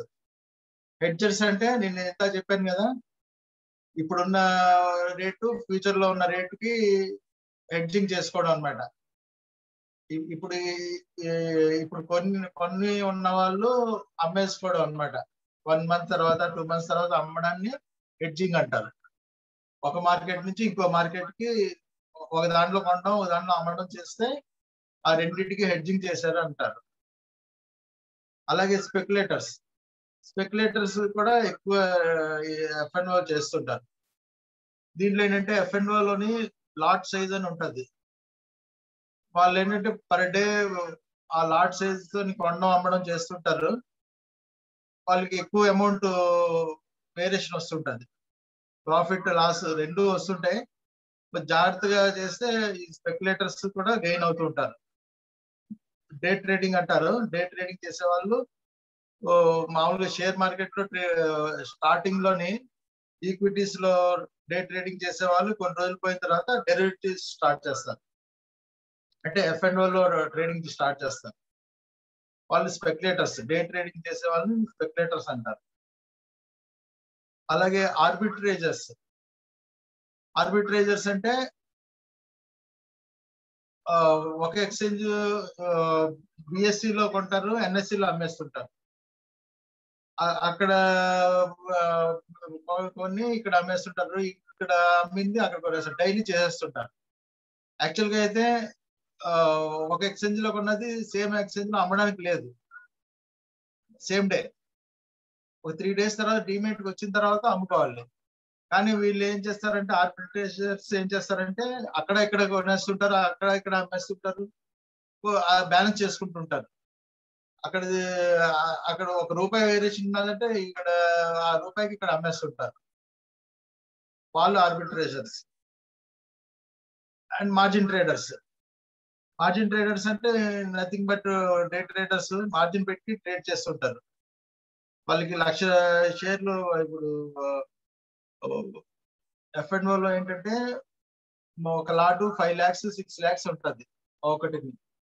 దానికి ఒక 50,000 మార్జిన్ పెట్టి ఆ 5 లక్షలు లేదా 5 లక్షలు పొజిషన్ తీసుకుంటారు.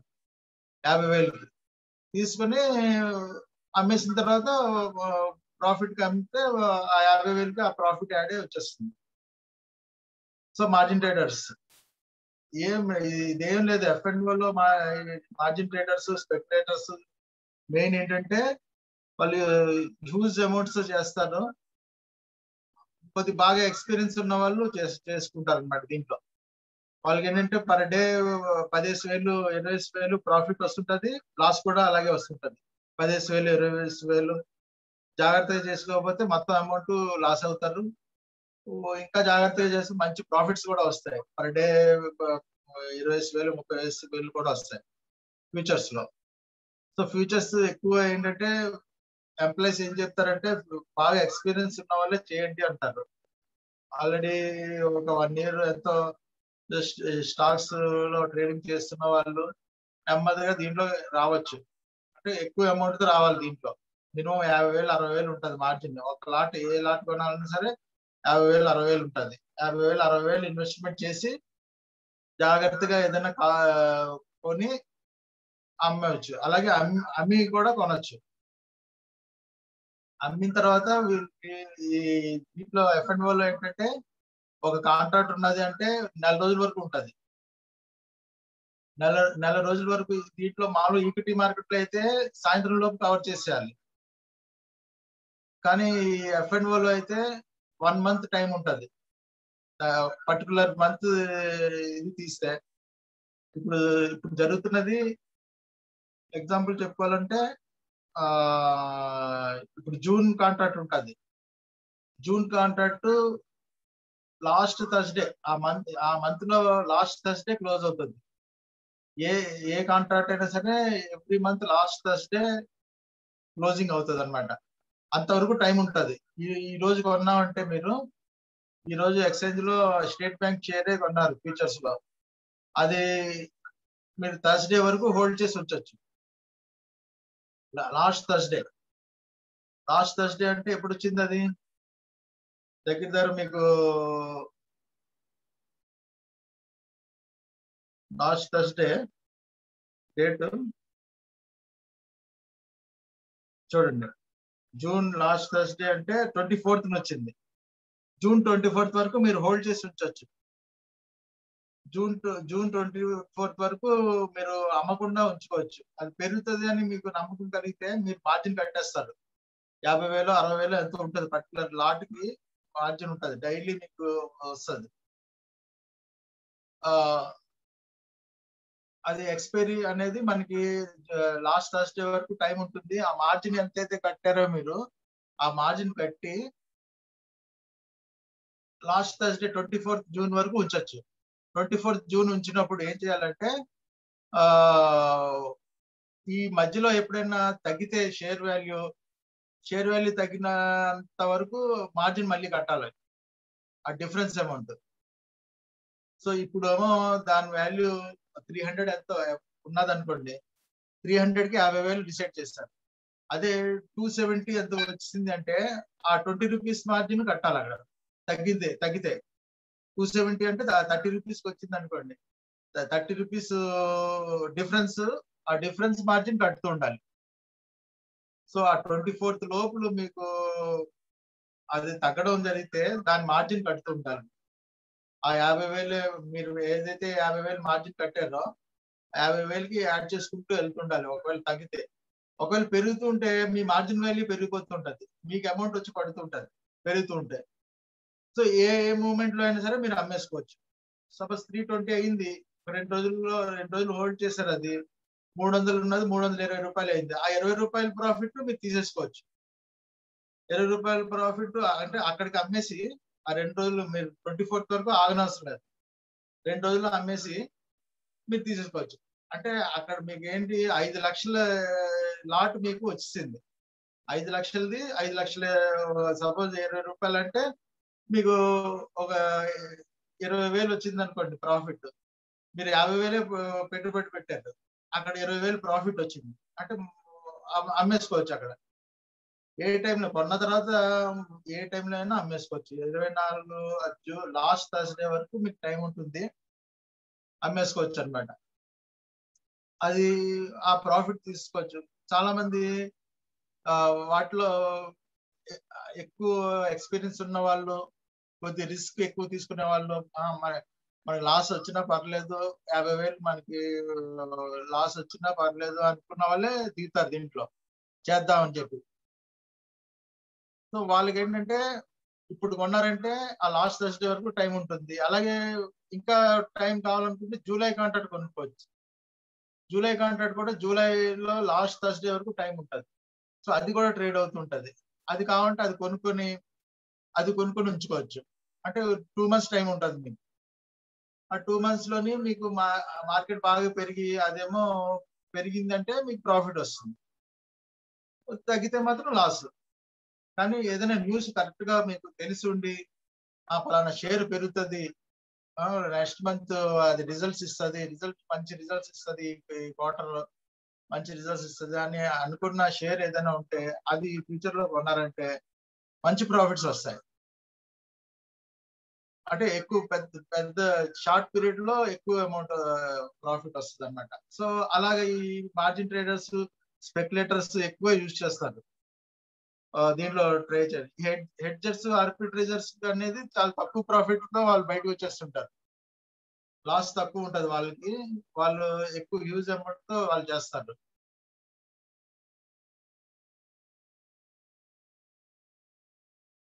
చూడండి ఇక్కడ ఈ 4th కాలమ్ లో కరెక్ట్ గా మీకు పెట్టారు. Traders can be used funds to help mitigate various financial risk exposures that they may be exposed to. 3 common ways of using derivatives for hedging include foreign exchange risk, interest rate risk, and commodity or product input price risk. So foreign exchange risks అంటే ఏమవుతుందంటే foreign exchange dollars అన్నమాట. ఇప్పుడు suppose ఏదైనా dollars లో కొన్నారు పెద్ద company వాళ్ళు అన్నమాట. డాలర్స్ కొంత ప్రోడక్ట్ ఏదో కొన్నారు, ఎక్స్పోర్ట్ ఇంపోర్ట్ చేసుకుంటున్నారు. ఇంపోర్ట్ చేసుకుంటూ వాళ్ళకి ఏంటంటే డాలర్స్ లో పేమెంట్ చేయాలి. డాలర్స్ లో పేమెంట్ చేయడానికి అగ్రిమెంట్ అయిపోయారు.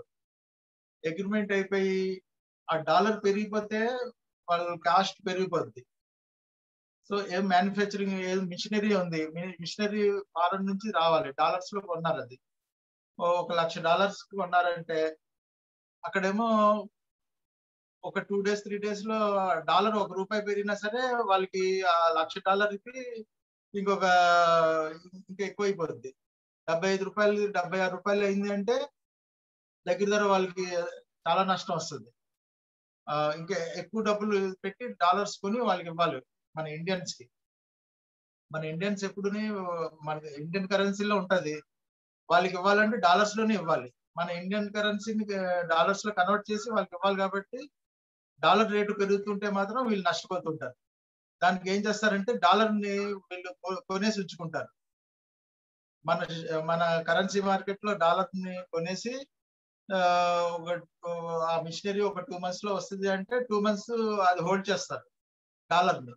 ₹75 ఉంటే ఆ ₹75 అలాగే 2 months ఉంటుంది. ఒకవేళ మార్కెట్ లో తగ్గినా సరే ప్రాఫిట్ వస్తుంటది. ఈ మార్కెట్ లో ప్రాఫిట్ వస్తుంది కాబట్టి వాళ్ళకి నష్టం ఉండదు. $1,00,000 ప్రోడక్ట్ వచ్చినా సరే అది ₹80, ₹75 ఉంది ఇప్పుడు డాలర్, అది ₹80 అయిపోయినా సరే వీళ్ళకి నష్టం లేదు. ఆ ₹5 వేరియేషన్ ఇక్కడ ఈ కరెన్సీ మార్కెట్ లో వచ్చేస్తుంది. ఈ ఎక్స్చేంజ్ లో కొంటారు ₹75కి, ఆ కొన్నవేమో వాళ్ళకి ఆ ప్రాఫిట్ వస్తుంది అనమాట. అక్కడ లాస్ అయింది, ఇక్కడ హెడ్జింగ్ సరిపోతుంది. ఈ ఫారెన్ ఎక్స్చేంజ్ రిస్క్ అన్నారు కదా, ఒకసారి పెరుగుతుంది ఒకసారి తగ్గుతుంటది.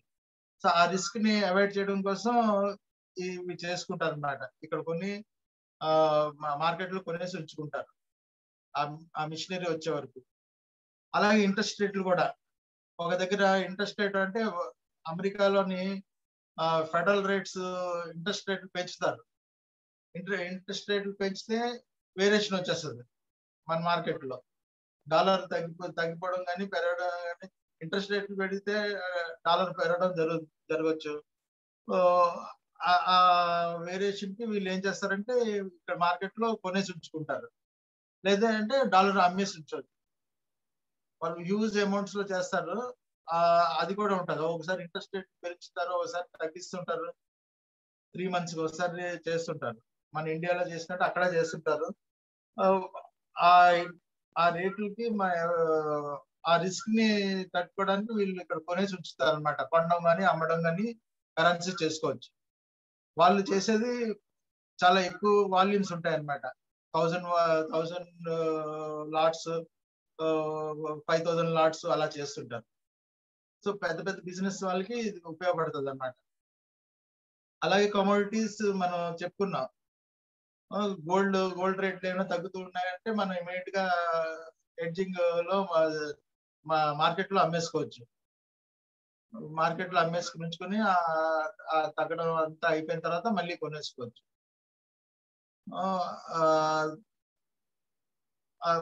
Product input price రిస్క్లు.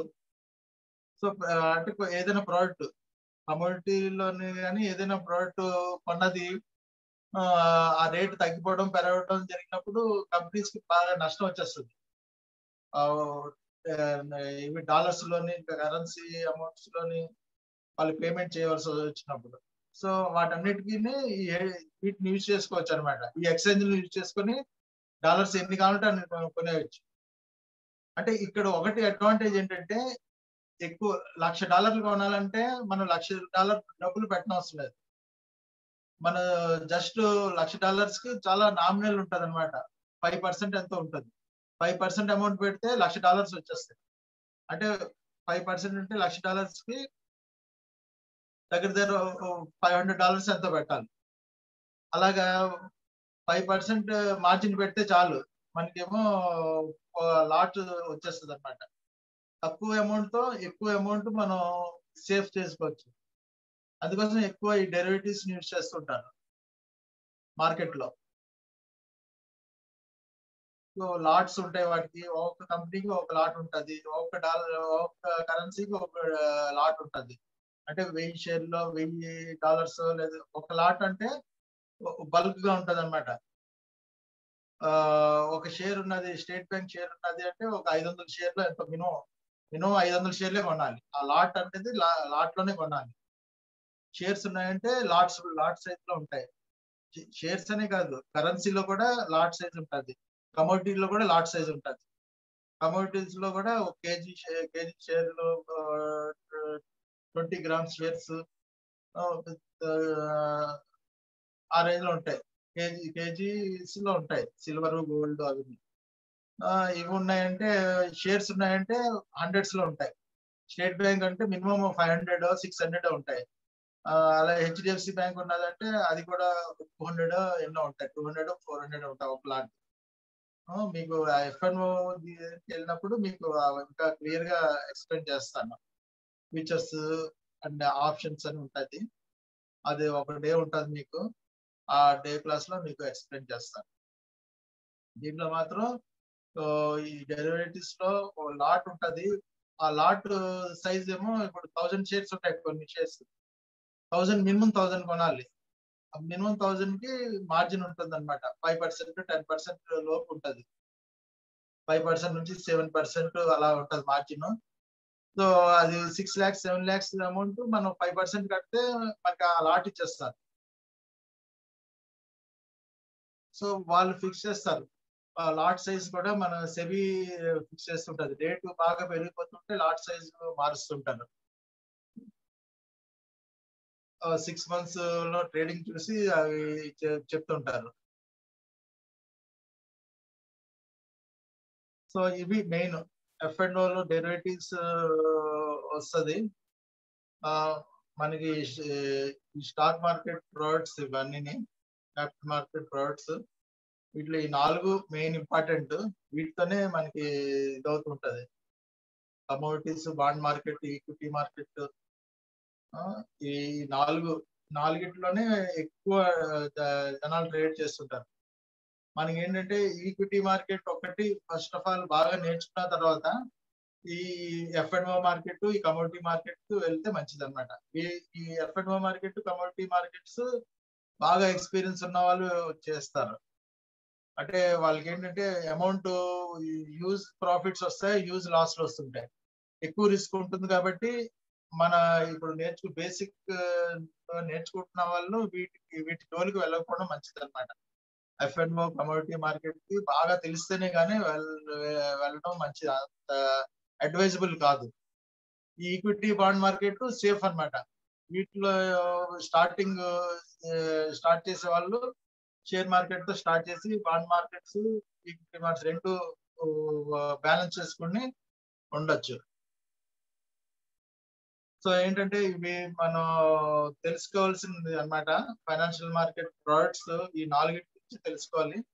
ఈ 4 చుట్టే జరుగుతుంటది అంత బిజినెస్ అన్ని.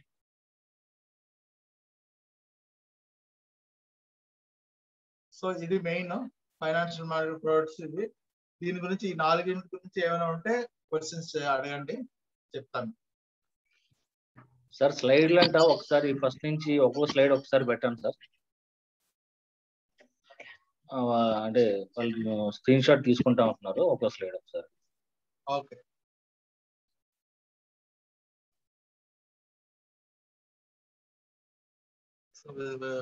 Financial market frauds.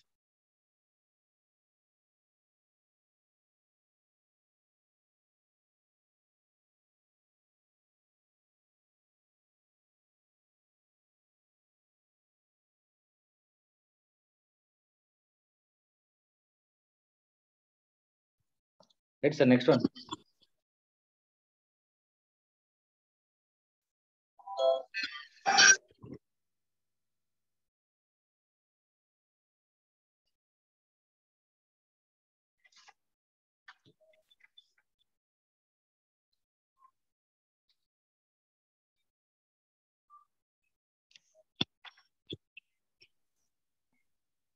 Third page. ఇందాక ఎవరు అడిగారు కదండి, ఒకసారి తీసుకోండి, ఒకసారి చూసుకోండి. ఆ స్క్రీన్ షాట్ లేవో తీసుకుంటే తీసుకోండి.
క్వశ్చనర్ కూడా పెట్టానండి.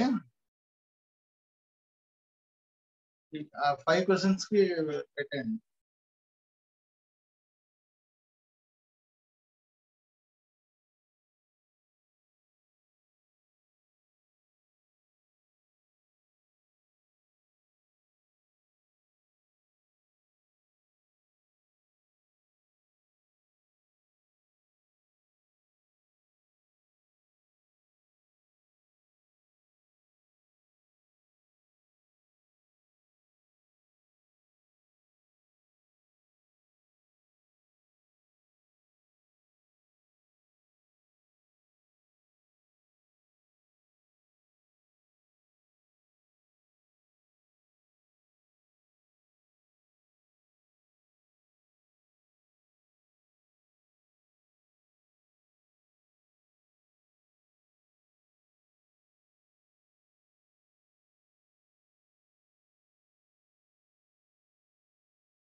నిర్మల్ తేజ కరెక్ట్ రాశారు. ఓకే,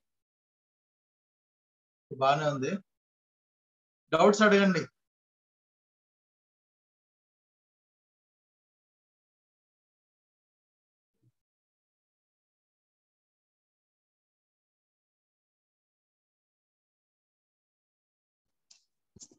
హలో,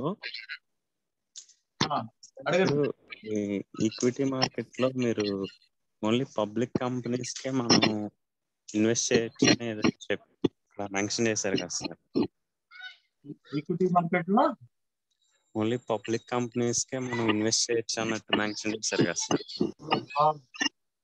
అంటే అందులో మనకి ఇప్పుడు సపోజ్ ఇప్పుడు పబ్లిక్ కంపెనీ అంటే మనకు ఓన్లీ నవరత్న ఈ టైప్ ఆఫ్ కంపెనీ షేర్స్ ఏ ఉంటాయి సార్. అలా కాదు, షేర్స్ అనేది లిస్టింగ్ కంపెనీస్ అన్నమాట. ఆల్రెడీ లిస్ట్ అయిన ఉంటాయి. ఐపీఐ పబ్లిక్ ఇష్యూకి వచ్చినవి కూడా లిస్ట్ అవుతుంటాయి. అవే ట్రేడ్ అవుతుంటాయి. ఓకే. అంటే ఇప్పుడు సపోజ్ ఒక ప్రైవేట్ కంపెనీ ఉంటే దానికి 55% షేర్స్ ఎలా ఉంటే అది టోటల్ గవర్నమెంట్ పరిధిలోకి వస్తుంది అని చెప్పారు కదా సార్. అవి కూడా ఉంటాయి సార్ అందులో? గవర్నమెంట్ పరిధిలోనే సార్ ఇప్పుడు ఏమన్నా కంపెనీ 55% దాని యొక్క ఇన్వెస్ట్మెంట్ అనేది ఉంటే అది గవర్నమెంట్ కింద కన్సిడర్ చేస్తారన్నారు కదా సార్. గవర్నమెంట్ పబ్లిక్ కంపెనీ అలా ఏం చెప్తా అంటే గవర్నమెంట్ హోల్డింగ్ 50% కన్నా ఎక్కువ ఉంటే పబ్లిక్ సెక్టర్ ఉంటారు. పబ్లిక్ సెక్టర్ కంపెనీస్ అన్నిటికీ గవర్నమెంట్ 51% కన్నా ఎక్కువ ఉంటాయి అన్నమాట. అంటే కొన్ని 70% ఇప్పుడు ఓఎన్జీసీలు ఉన్నాయి, ఐఓసీలు ఉన్నాయి, తర్వాత బ్యాంకులు ఉన్నాయి. ఇవన్నిటిలోని బ్యాంక్ హోల్డింగ్ ఉంటది అనమాట. మిగతా వాటిలో బ్యాంక్ హోల్డింగ్ ఉండదు. అన్నిట్లో బ్యాంక్ గవర్నమెంట్ హోల్డింగ్ ఉండదు. అన్నిట్లో కొన్ని పబ్లిక్ సెక్టర్ కంపెనీస్ లోనే ఉంటాయి. Okay sir.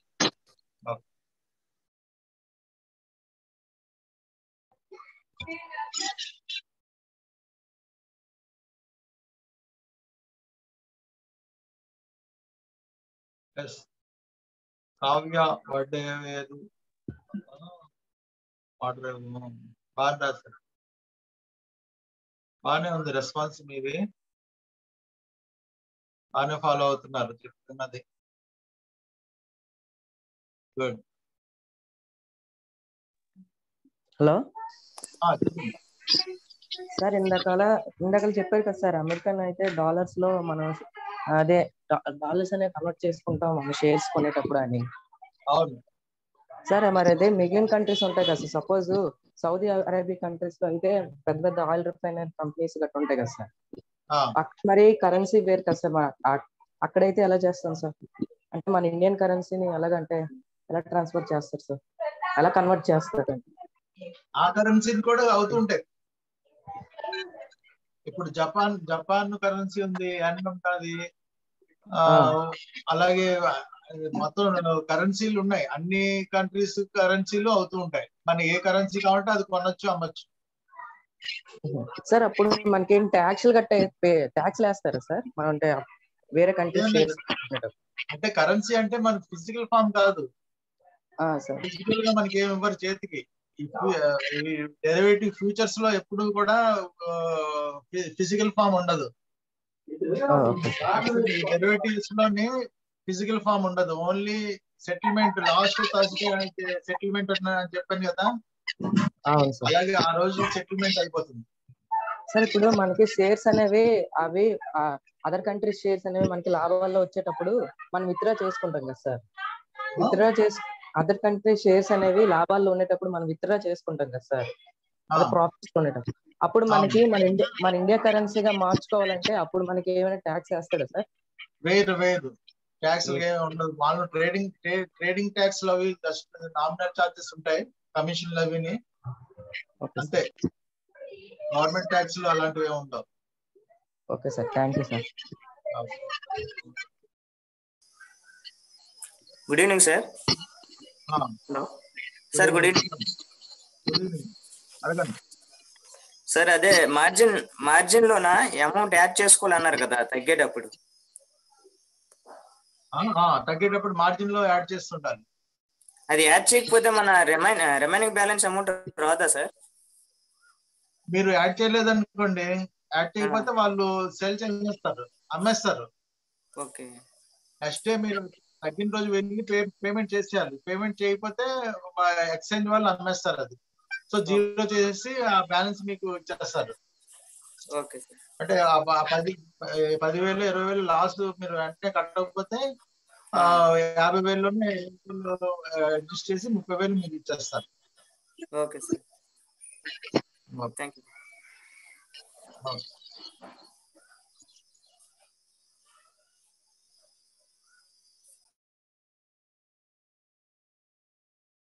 నిన్న లాస్ట్ క్వశ్చన్ కి అడిగాం కదా, నిన్న లాస్ట్ క్వశ్చన్ మార్కెట్ ఎందుకు 220 పాయింట్స్ పెరిగింది అని అడిగాం కదా. దానికి ఆన్సర్ ఏంటంటే చాలా మంది ఇచ్చారు. కరెన్సీ తగ్గింది అనమాట. అంటే డాలర్ తగ్గింది. డాలర్ తగ్గగానే మనకి పాజిటివ్ అనమాట. ఇండియన్ మార్కెట్ కి చాలా పాజిటివ్. ఎందుకు పాజిటివ్? డాలర్ తగ్గితే Indian market positive. Crude oil ఎక్కువ మనం బయట నుంచి ఇంపోర్ట్ చేసుకుంటున్నాం, దానికి డాలర్స్ లో పేమెంట్ చేస్తుండాలి. సో డాలర్ వాల్యూ ఎప్పుడైతే తగ్గిందో మనం ఆ క్రూడ్ ఆయిల్ కి ఇవ్వాల్సిన అమౌంట్ తగ్గిపోతుంది అనమాట పేమెంట్. సో అది చాలా క్రోర్స్ లో ఉంటది అమౌంట్. సో దానివల్ల ఏంటంటే ఇండియన్ ఎకానమీకి మంచి బెనిఫిట్ అవుతుంది. సో ఆ కరెన్సీ ఒకటి తగ్గడం ఒకటి, అలాగే మన కరోనా కేసులు అది బాగా తగ్గాయి. కరోనా కేసులు తగ్గడం ఒకటి, రిలాక్సేషన్స్ కొంత ఇచ్చారు. అంటే లాక్డౌన్ రిలాక్సేషన్స్ కూడా చాలా మంది చేంజ్ చేశారు. సో అవన్నీ పాజిటివ్ అయ్యి మార్కెట్ పెరిగింది అనమాట. అది రీజన్. సో మీరు ఏం చేస్తారంటే రోజు పేపర్ లో స్టాక్ మార్కెట్ ఎందుకు పెరిగింది ఎందుకు తగ్గింది అన్నది రీజన్ రాస్తుంటాడు, అది చదువుతుండండి. మీరు ఏంటంటే ఒక పేజ్ ఉంటుంది, ఆ పేజ్ మీరు కొండ అమ్మడం ఆ పేజ్ ని చదువుతూ ఉండాలి. హెడ్డింగ్లు చదువుతూ ఉండండి. హెడ్డింగ్లు చదువుతుంటే మీకు ఐడియా వస్తుంది. మీకు ఏమైనా అర్థం కాకపోతే రాసుకుని నన్ను అడగండి. ఈ చివరిలో లాస్ట్ 15 minutes దీంట్లోని డౌట్స్ అనే దాంట్లో ఒకసారి నన్ను అడిగితే దాన్ని చెప్తాను ఆ హెడ్డింగ్ ఆన్సర్.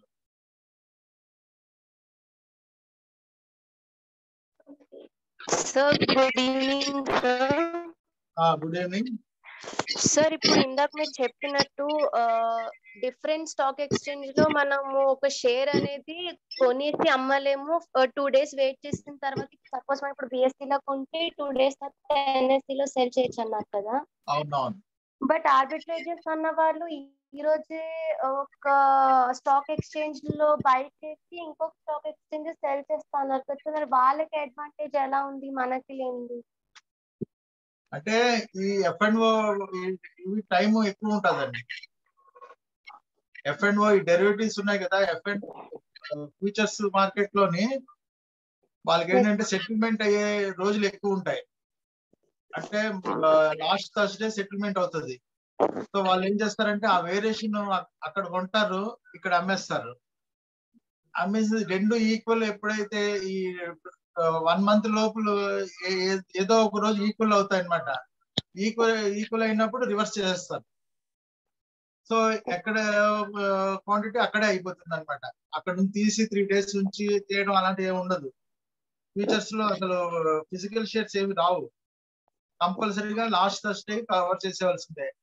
కాకపోతే ఆ వేరియేషన్ ఉన్నది వీళ్ళు ఏం చేస్తారంటే స్టార్టింగ్ లో కొంటారు. స్టార్టింగ్ అటు BSE లో ఎక్కువ ఉంది,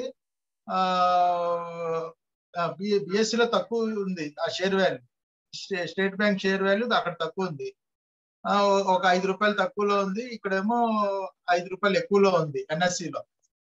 వీళ్ళు ఏం చేస్తారంటే ఒక లాట్ కొనేస్తారు. ఒక లాట్ అంటే ఒక 5 లాట్లు కొనేస్తారు. 5 లాట్లు కొనేసి ఇక్కడ 5 లాట్లు అమ్మేస్తారు. ₹5 ఎక్కువలో ఉన్నది అమ్మేస్తారు. కాకపోతే వీటి మార్జిన్లు ఇక్కడ మార్జిన్ అక్కడ మార్జిన్ ఉంచుకుంటారనమాట వాళ్ళు. మార్జిన్ రెండు చోట్ల మార్జిన్ పెట్టుకొని అమ్మేసుకొని ఏం చేస్తారంటే ఆ లాస్ట్ థర్స్డే ఉంది కదా, లాస్ట్ థర్స్డే వరకు వాళ్ళు హోల్డ్ చేయొచ్చు. హోల్డ్ చేసి ఏం చేస్తారు, ఆ మధ్యలో ఆ 4 రోజుల్లోని ఏ టైంలో అయినా సరే రెండు ఈక్వల్ అవుతాయి రేట్లు. ఎప్పుడైతే ఈక్వల్ అయ్యో రెండు ఒకేసారి కవర్ చేస్తారు. కవర్ చేసినప్పుడు 5 రూపాయల ప్రాఫిట్ వచ్చేస్తుంది. సో అలా చేసుకుంటారు వీళ్ళు. Okay sir, thank you.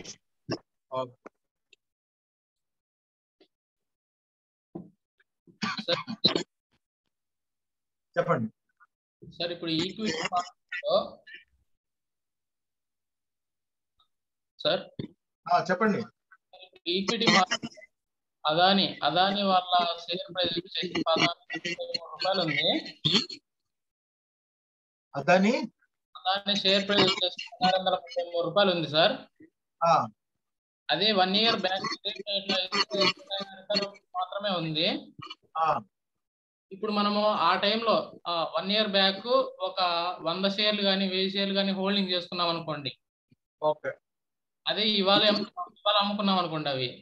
Okay. ఇప్పుడు అప్పుడు ఆ టైంకి వచ్చేసి 15,000 ఒక 100 షేర్లు హోల్డింగ్ చేసుకొని 15,000 పెట్టి ఇన్వెస్ట్ చేసాము. ఇవాళ వచ్చి 1,60,000 వరకు అయింది అది మొత్తం మీద. అవును. అంటే ఆ రెండింటి మధ్య డిఫరెన్సే మన ప్రాఫిట్. అంతే కదా మరి. ఓకే, అట్లయితే మనం ఆ రోజున 1,50,000 పెట్టేసి ఒక 1000 హోల్డింగ్ చేసుకున్నాం అనుకోండి. అవును. అది ఈ రోజుకి 60 లక్షల వరకు అవుతుంది. అంటే ఆ రెండింటి మధ్య డిఫరెన్స్ మనకు ప్రాఫిట్ అవుతుందా? అంతే కదా మరి. మరి ఎన్ని షేర్లు ఉన్నాయి ఎలా కనుక్కోవడం అదాని వల్ల ఆ టైంలో? మనం అంటే ఇప్పుడు ఆ టైంలో అని అవసరం లేదు, ఇప్పుడు కూడా అలాంటి షేర్లు దొరుకుతాయి మనకి మార్కెట్ లో. జాగ్రత్త చూసుకుంటే తక్కువ రేట్ లో ఉన్నవి ఉంటాయి. ఎన్ని షేర్లైనా కొనవచ్చు మనం. మన దగ్గర అమౌంట్ ని బట్టి ఎన్ని షేర్లు, 1000 షేర్లు కావాలంటే 1000 షేర్లు, 2000 షేర్లు కావాలంటే 2000 షేర్లు కొనేసి ఉంచేసి లాంగ్ టైం ఒక 5 years ఉంచుకుంటాను అని చెప్పి ఉంచుకున్నారంటే అలా పెరగడానికి ఛాన్స్ ఉన్నాయి. ఓకే.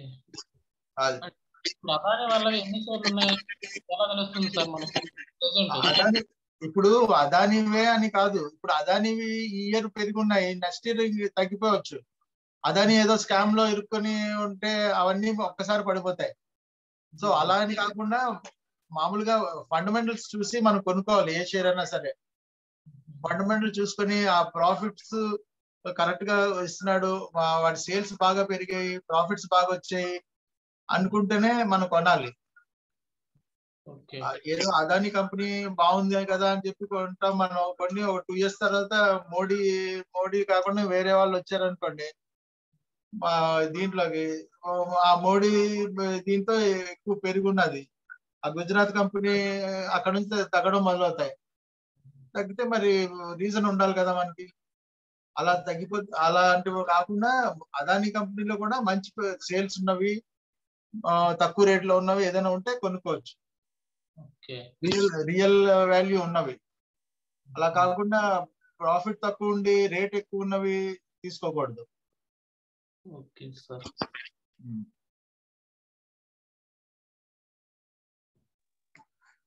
సార్ బాండ్ మార్కెట్ లో 4 పార్ట్స్ ఉన్నాయి కదా సార్, ఆ పార్ట్స్ సార్ ఎక్స్ప్లెయిన్ చేయండి సార్.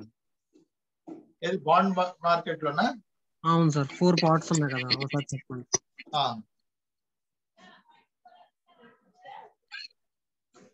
బాండ్స్ లో ఫిక్స్డ్ ఇన్కమ్ ఇన్వెస్ట్మెంట్ ఇది.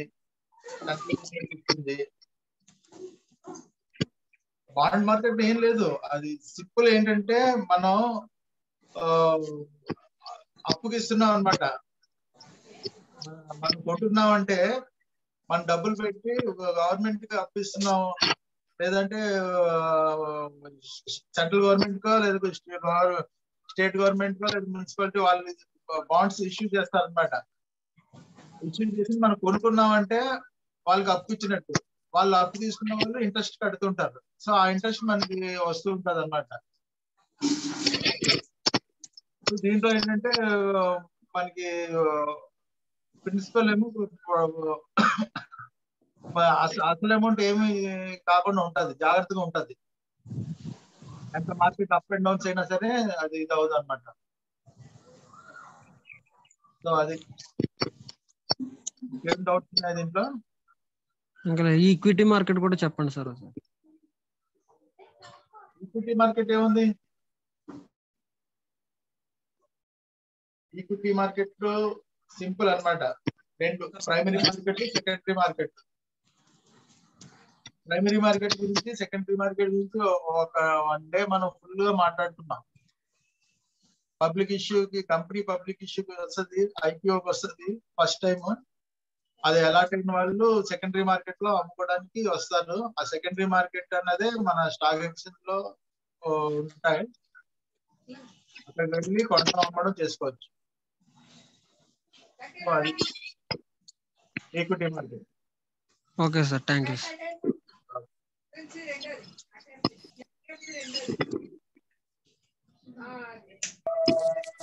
హలో హలో, చెప్పండి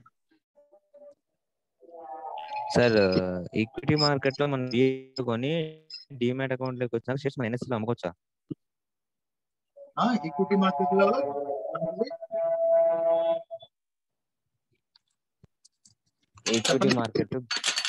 ఈక్విటీ మార్కెట్ బిఎస్సి లో కొని ఉంటాం కదా సార్.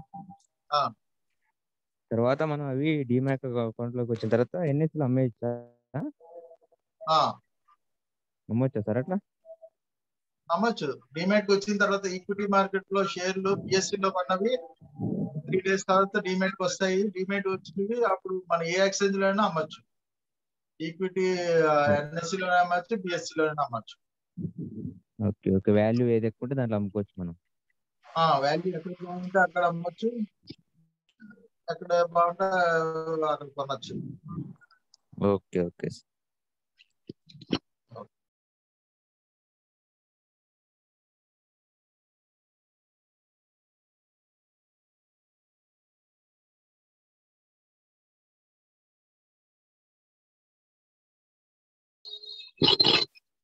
Hello sir. సార్ ఇప్పుడు అంటే ఏంజల్ బ్రోకింగ్ లో కొన్న స్టాక్స్ మనం అంటే వేరే థర్డ్ పార్టీ యాప్స్ అయిన అప్ స్టాక్స్ లో కానీ ఈ యాప్స్ లో మళ్ళీ రిజిస్టర్ అయ్యి మనం అమ్ముకోవచ్చా? అంటే ఈ ఏంజల్ బ్రోకింగ్ లో కొన్ని స్టాక్స్ అందులోకి వస్తాయా? నాకు అర్థం కాదు, మళ్ళీ చెప్పండి. ఏంజల్ బ్రోకింగ్ లో కొన్న స్టాక్స్ మనం అదే డిమాట్ అకౌంట్ యూజ్ చేసి మనం వేరే యాప్స్ లైక్ జీరోదాలో కానీ స్కైప్ లో కానీ ఈ యాప్స్ లో అమ్ముకోవచ్చా? అంటే ఇవే స్టాక్స్ అందులో కూడా వస్తాయా? వేరే సోర్సెస్ ఉంటాయి కదా, వేరే కంపెనీలో అమ్ముకోవచ్చు అంటారా? అదే అడుగుతున్నారా? ఇప్పుడు అంటే ఏంజల్ బ్రోకింగ్ లో కొన్న స్టాక్స్ జీరోదాలోకి వస్తాయా సేమ్ డిమాట్ అకౌంట్ అయితే? వస్తాయి, అమ్మచ్చు. మీరు సేమ్ ఒకటే. మీరు తెలుసుకోవాల్సింది ఏంటంటే ఇప్పుడు అమౌంట్ మనం 2 బ్యాంకుల్లో దాచుకున్నాం. ఈ బ్యాంక్ ఈ అమౌంట్ తీసుకొచ్చి ఈ బ్యాంక్ లో వేసినా, ఆ అమౌంట్ తీసుకొచ్చి దీంట్లో వేయచ్చు. అలాగే షేర్లు డిమాట్ ఉన్న తర్వాత మీరు ఎక్కడైనా ట్రేడింగ్ చేసుకోవచ్చు.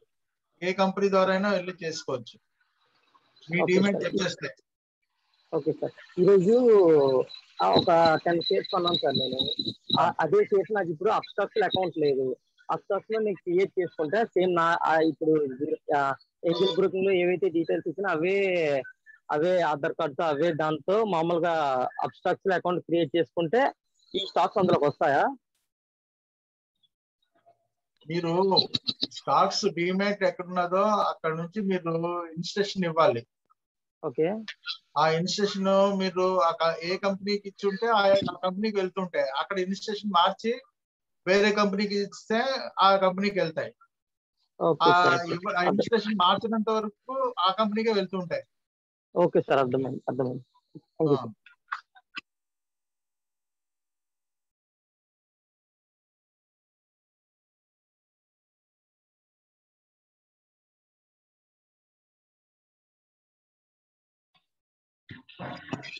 Right sir.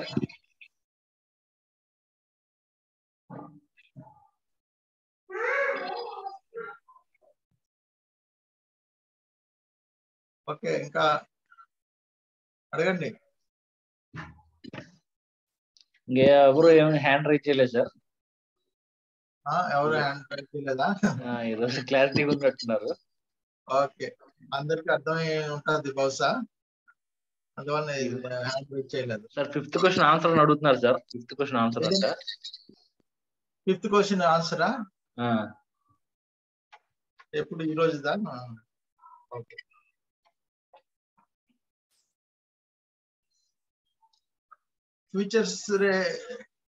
Futures rate shares మనం ఎక్కడ కొనొచ్చు, ఎక్కడ అమ్మొచ్చు అంటే NSE లో కొనొచ్చు, BSE లో అమ్మొచ్చు. ఈ BSE రెండిట్లోనే, 2 ఎక్స్చేంజ్ లోనే చేయొచ్చు ఫ్యూచర్స్. F&O రెండు చోట్ల ఉన్నది. నేషనల్ స్టాక్ ఎక్స్చేంజ్ లో ఉంది, బొంబే స్టాక్ ఎక్స్చేంజ్ లో ఉంది. రెండింటిలోనే మనం చేయొచ్చు. సార్ ఒక్కసారి అన్ని క్వశ్చన్లకి ఒకసారి ఆన్సర్ చెప్పుకొచ్చేయండి సార్ ఒకసారి. Okay. How many financial markets active in India? 4 ఉన్నాయి.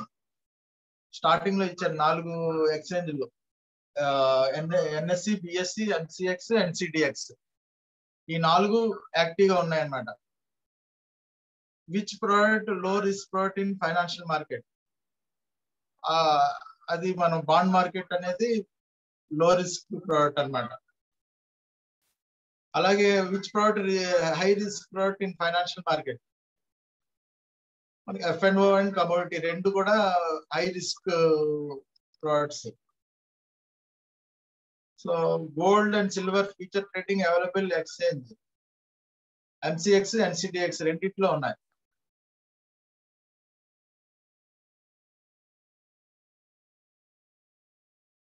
సో 5th క్వశ్చన్ ఏంటంటే ఫ్యూచర్ షేర్స్ మనకి NSE, BSE రెండిట్లో ట్రేడ్ అవుతుంటాయి. NCDX అనేది కమోడిటీ అన్నమాట.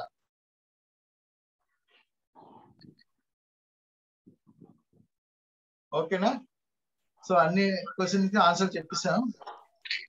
Okay sir. Okay sir. Shivaprasad గారు.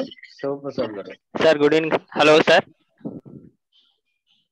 హలో, ఫాస్ట్ గా అడగండి సార్. ఇది స్పెక్యులేటర్ కి స్పెక్యులేషన్ కి డిఫరెన్షియేషన్ ఏంటి సార్? స్పెక్యులేటర్ అంటే స్పెక్యులేషన్ చేసేవాడిని స్పెక్యులేటర్ అంటారు. స్పెక్యులేషన్ అంటే డే ట్రేడింగ్ చేసేవాడిని స్పెక్యులేటర్ అంటారు. అంటే ఇప్పుడు ఈ షేర్ వాల్యూ తగ్గడం పెరగడం అనేది వాళ్ళ చేతిలో ఉంటుంది సార్. అంటే వాళ్ళ చేతి ద్వారా ఏమైనా అవుతుంది సార్? వాళ్ళ చేతిలో ఉండదు. ఎప్పుడు స్పెక్యులేటర్ ఏంటంటే స్పెక్యులేట్ చేస్తుంటాడు. అంటే కొద్దిసేపట్లోనే పెరుగుతుంది, తగ్గుతుంది అని మైండ్ ఇదవుతుంటది అన్నమాట. షార్ట్ టర్మ్ లో డిసిషన్ తీసుకునే వాళ్ళు స్పెక్యులేటర్స్ అని చెప్పచ్చు. Okay sir. ఆ డిసిషన్స్ స్పెక్యులేటర్స్ చేసే ట్రాన్సాక్షన్స్ స్పెక్యులేషన్ అంటారు. అంటే షేర్ వాల్యూ తగ్గిపోతుంది పెరుగుతుందని వాళ్ళకి ఏమైనా ముందుగానే వాళ్ళకి ఏమైనా తెలుస్తుందా సార్ మార్కెట్ లో? తెలీదు. ఇది పెరగడం తగ్గడం అనేది ఎవరికి తెలియదు. లక్షల మంది చేస్తుంటారు, ఎవరు ఒకళ్ళ చేతిలో ఉండదు. ఏదైనా న్యూస్ వచ్చిందంటే ఎవరు ముందు చేస్తే వాళ్ళకి ప్రాఫిట్ వస్తుంది. ఏదైనా న్యూస్, కంపెనీ న్యూస్ ఏదైనా నీట్ గా వచ్చిందంటే కంపెనీ ఎంప్లాయీస్ తెలుస్తుంది, లేదంటే కొంత ప్రిడిక్ట్ చేసిన వాళ్ళు తెలుస్తుంది, రిజల్ట్ ప్రిడిక్ట్ చేసిన వాళ్ళకి అలా చేస్తుంటారు. Okay, thank you sir. Hello చెప్పండి సార్. నిన్న అటెండెన్స్ సబ్మిట్ చేయలేదు సార్. నేను లాస్ట్ లో లింక్ నెట్వర్క్ ఇష్యూ వల్ల. నో ప్రాబ్లం అండి. ఈరోజు చేశారా? ఫినిష్ సార్, అయిపోయింది సార్, కంప్లీట్ అయింది. ఓకే, అది నో ప్రాబ్లం. నేను చూస్తాను. Okay sir. Okay sir. అందరూ ఆల్మోస్ట్ అందరూ చేశారు కదండి. అటెండెన్స్ అందరూ మార్క్ చేశారేమో. ఎవరికైనా అవ్వకపోయినా ఒకసారి ట్రై చేయండి ఇప్పుడు.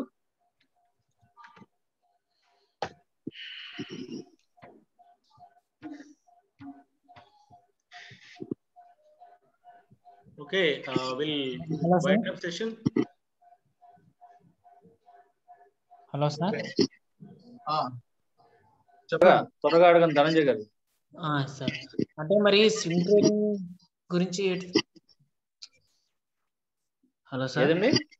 Swing trading sir. Swing trading ఏం లేదండి. స్వింగ్ ట్రేడింగ్ అదంతా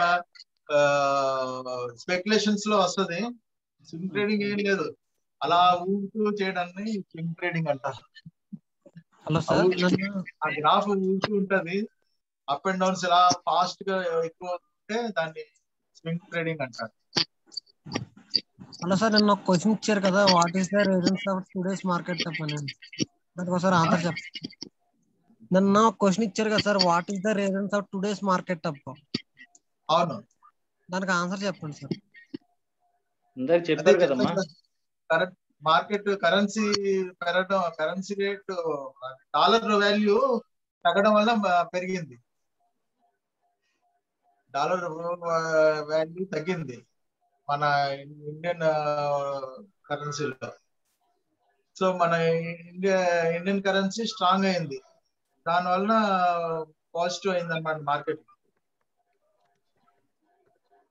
అది కరోనా కూడా తగ్గడం వల్ల, లాక్డౌన్ ఏమో రిలాక్స్ చేసుకుంటూ వెళ్ళడం వల్ల పెరిగింది. రైట్ సార్ కలిముల్లా గారు. ఓకే అండి, thank you sir. Okay, good evening sir. అందరికి bye. Right sir, good night sir. Good night అండి. Close for today. Okay bye అండి కరిముల్లా గారు. Okay, bye.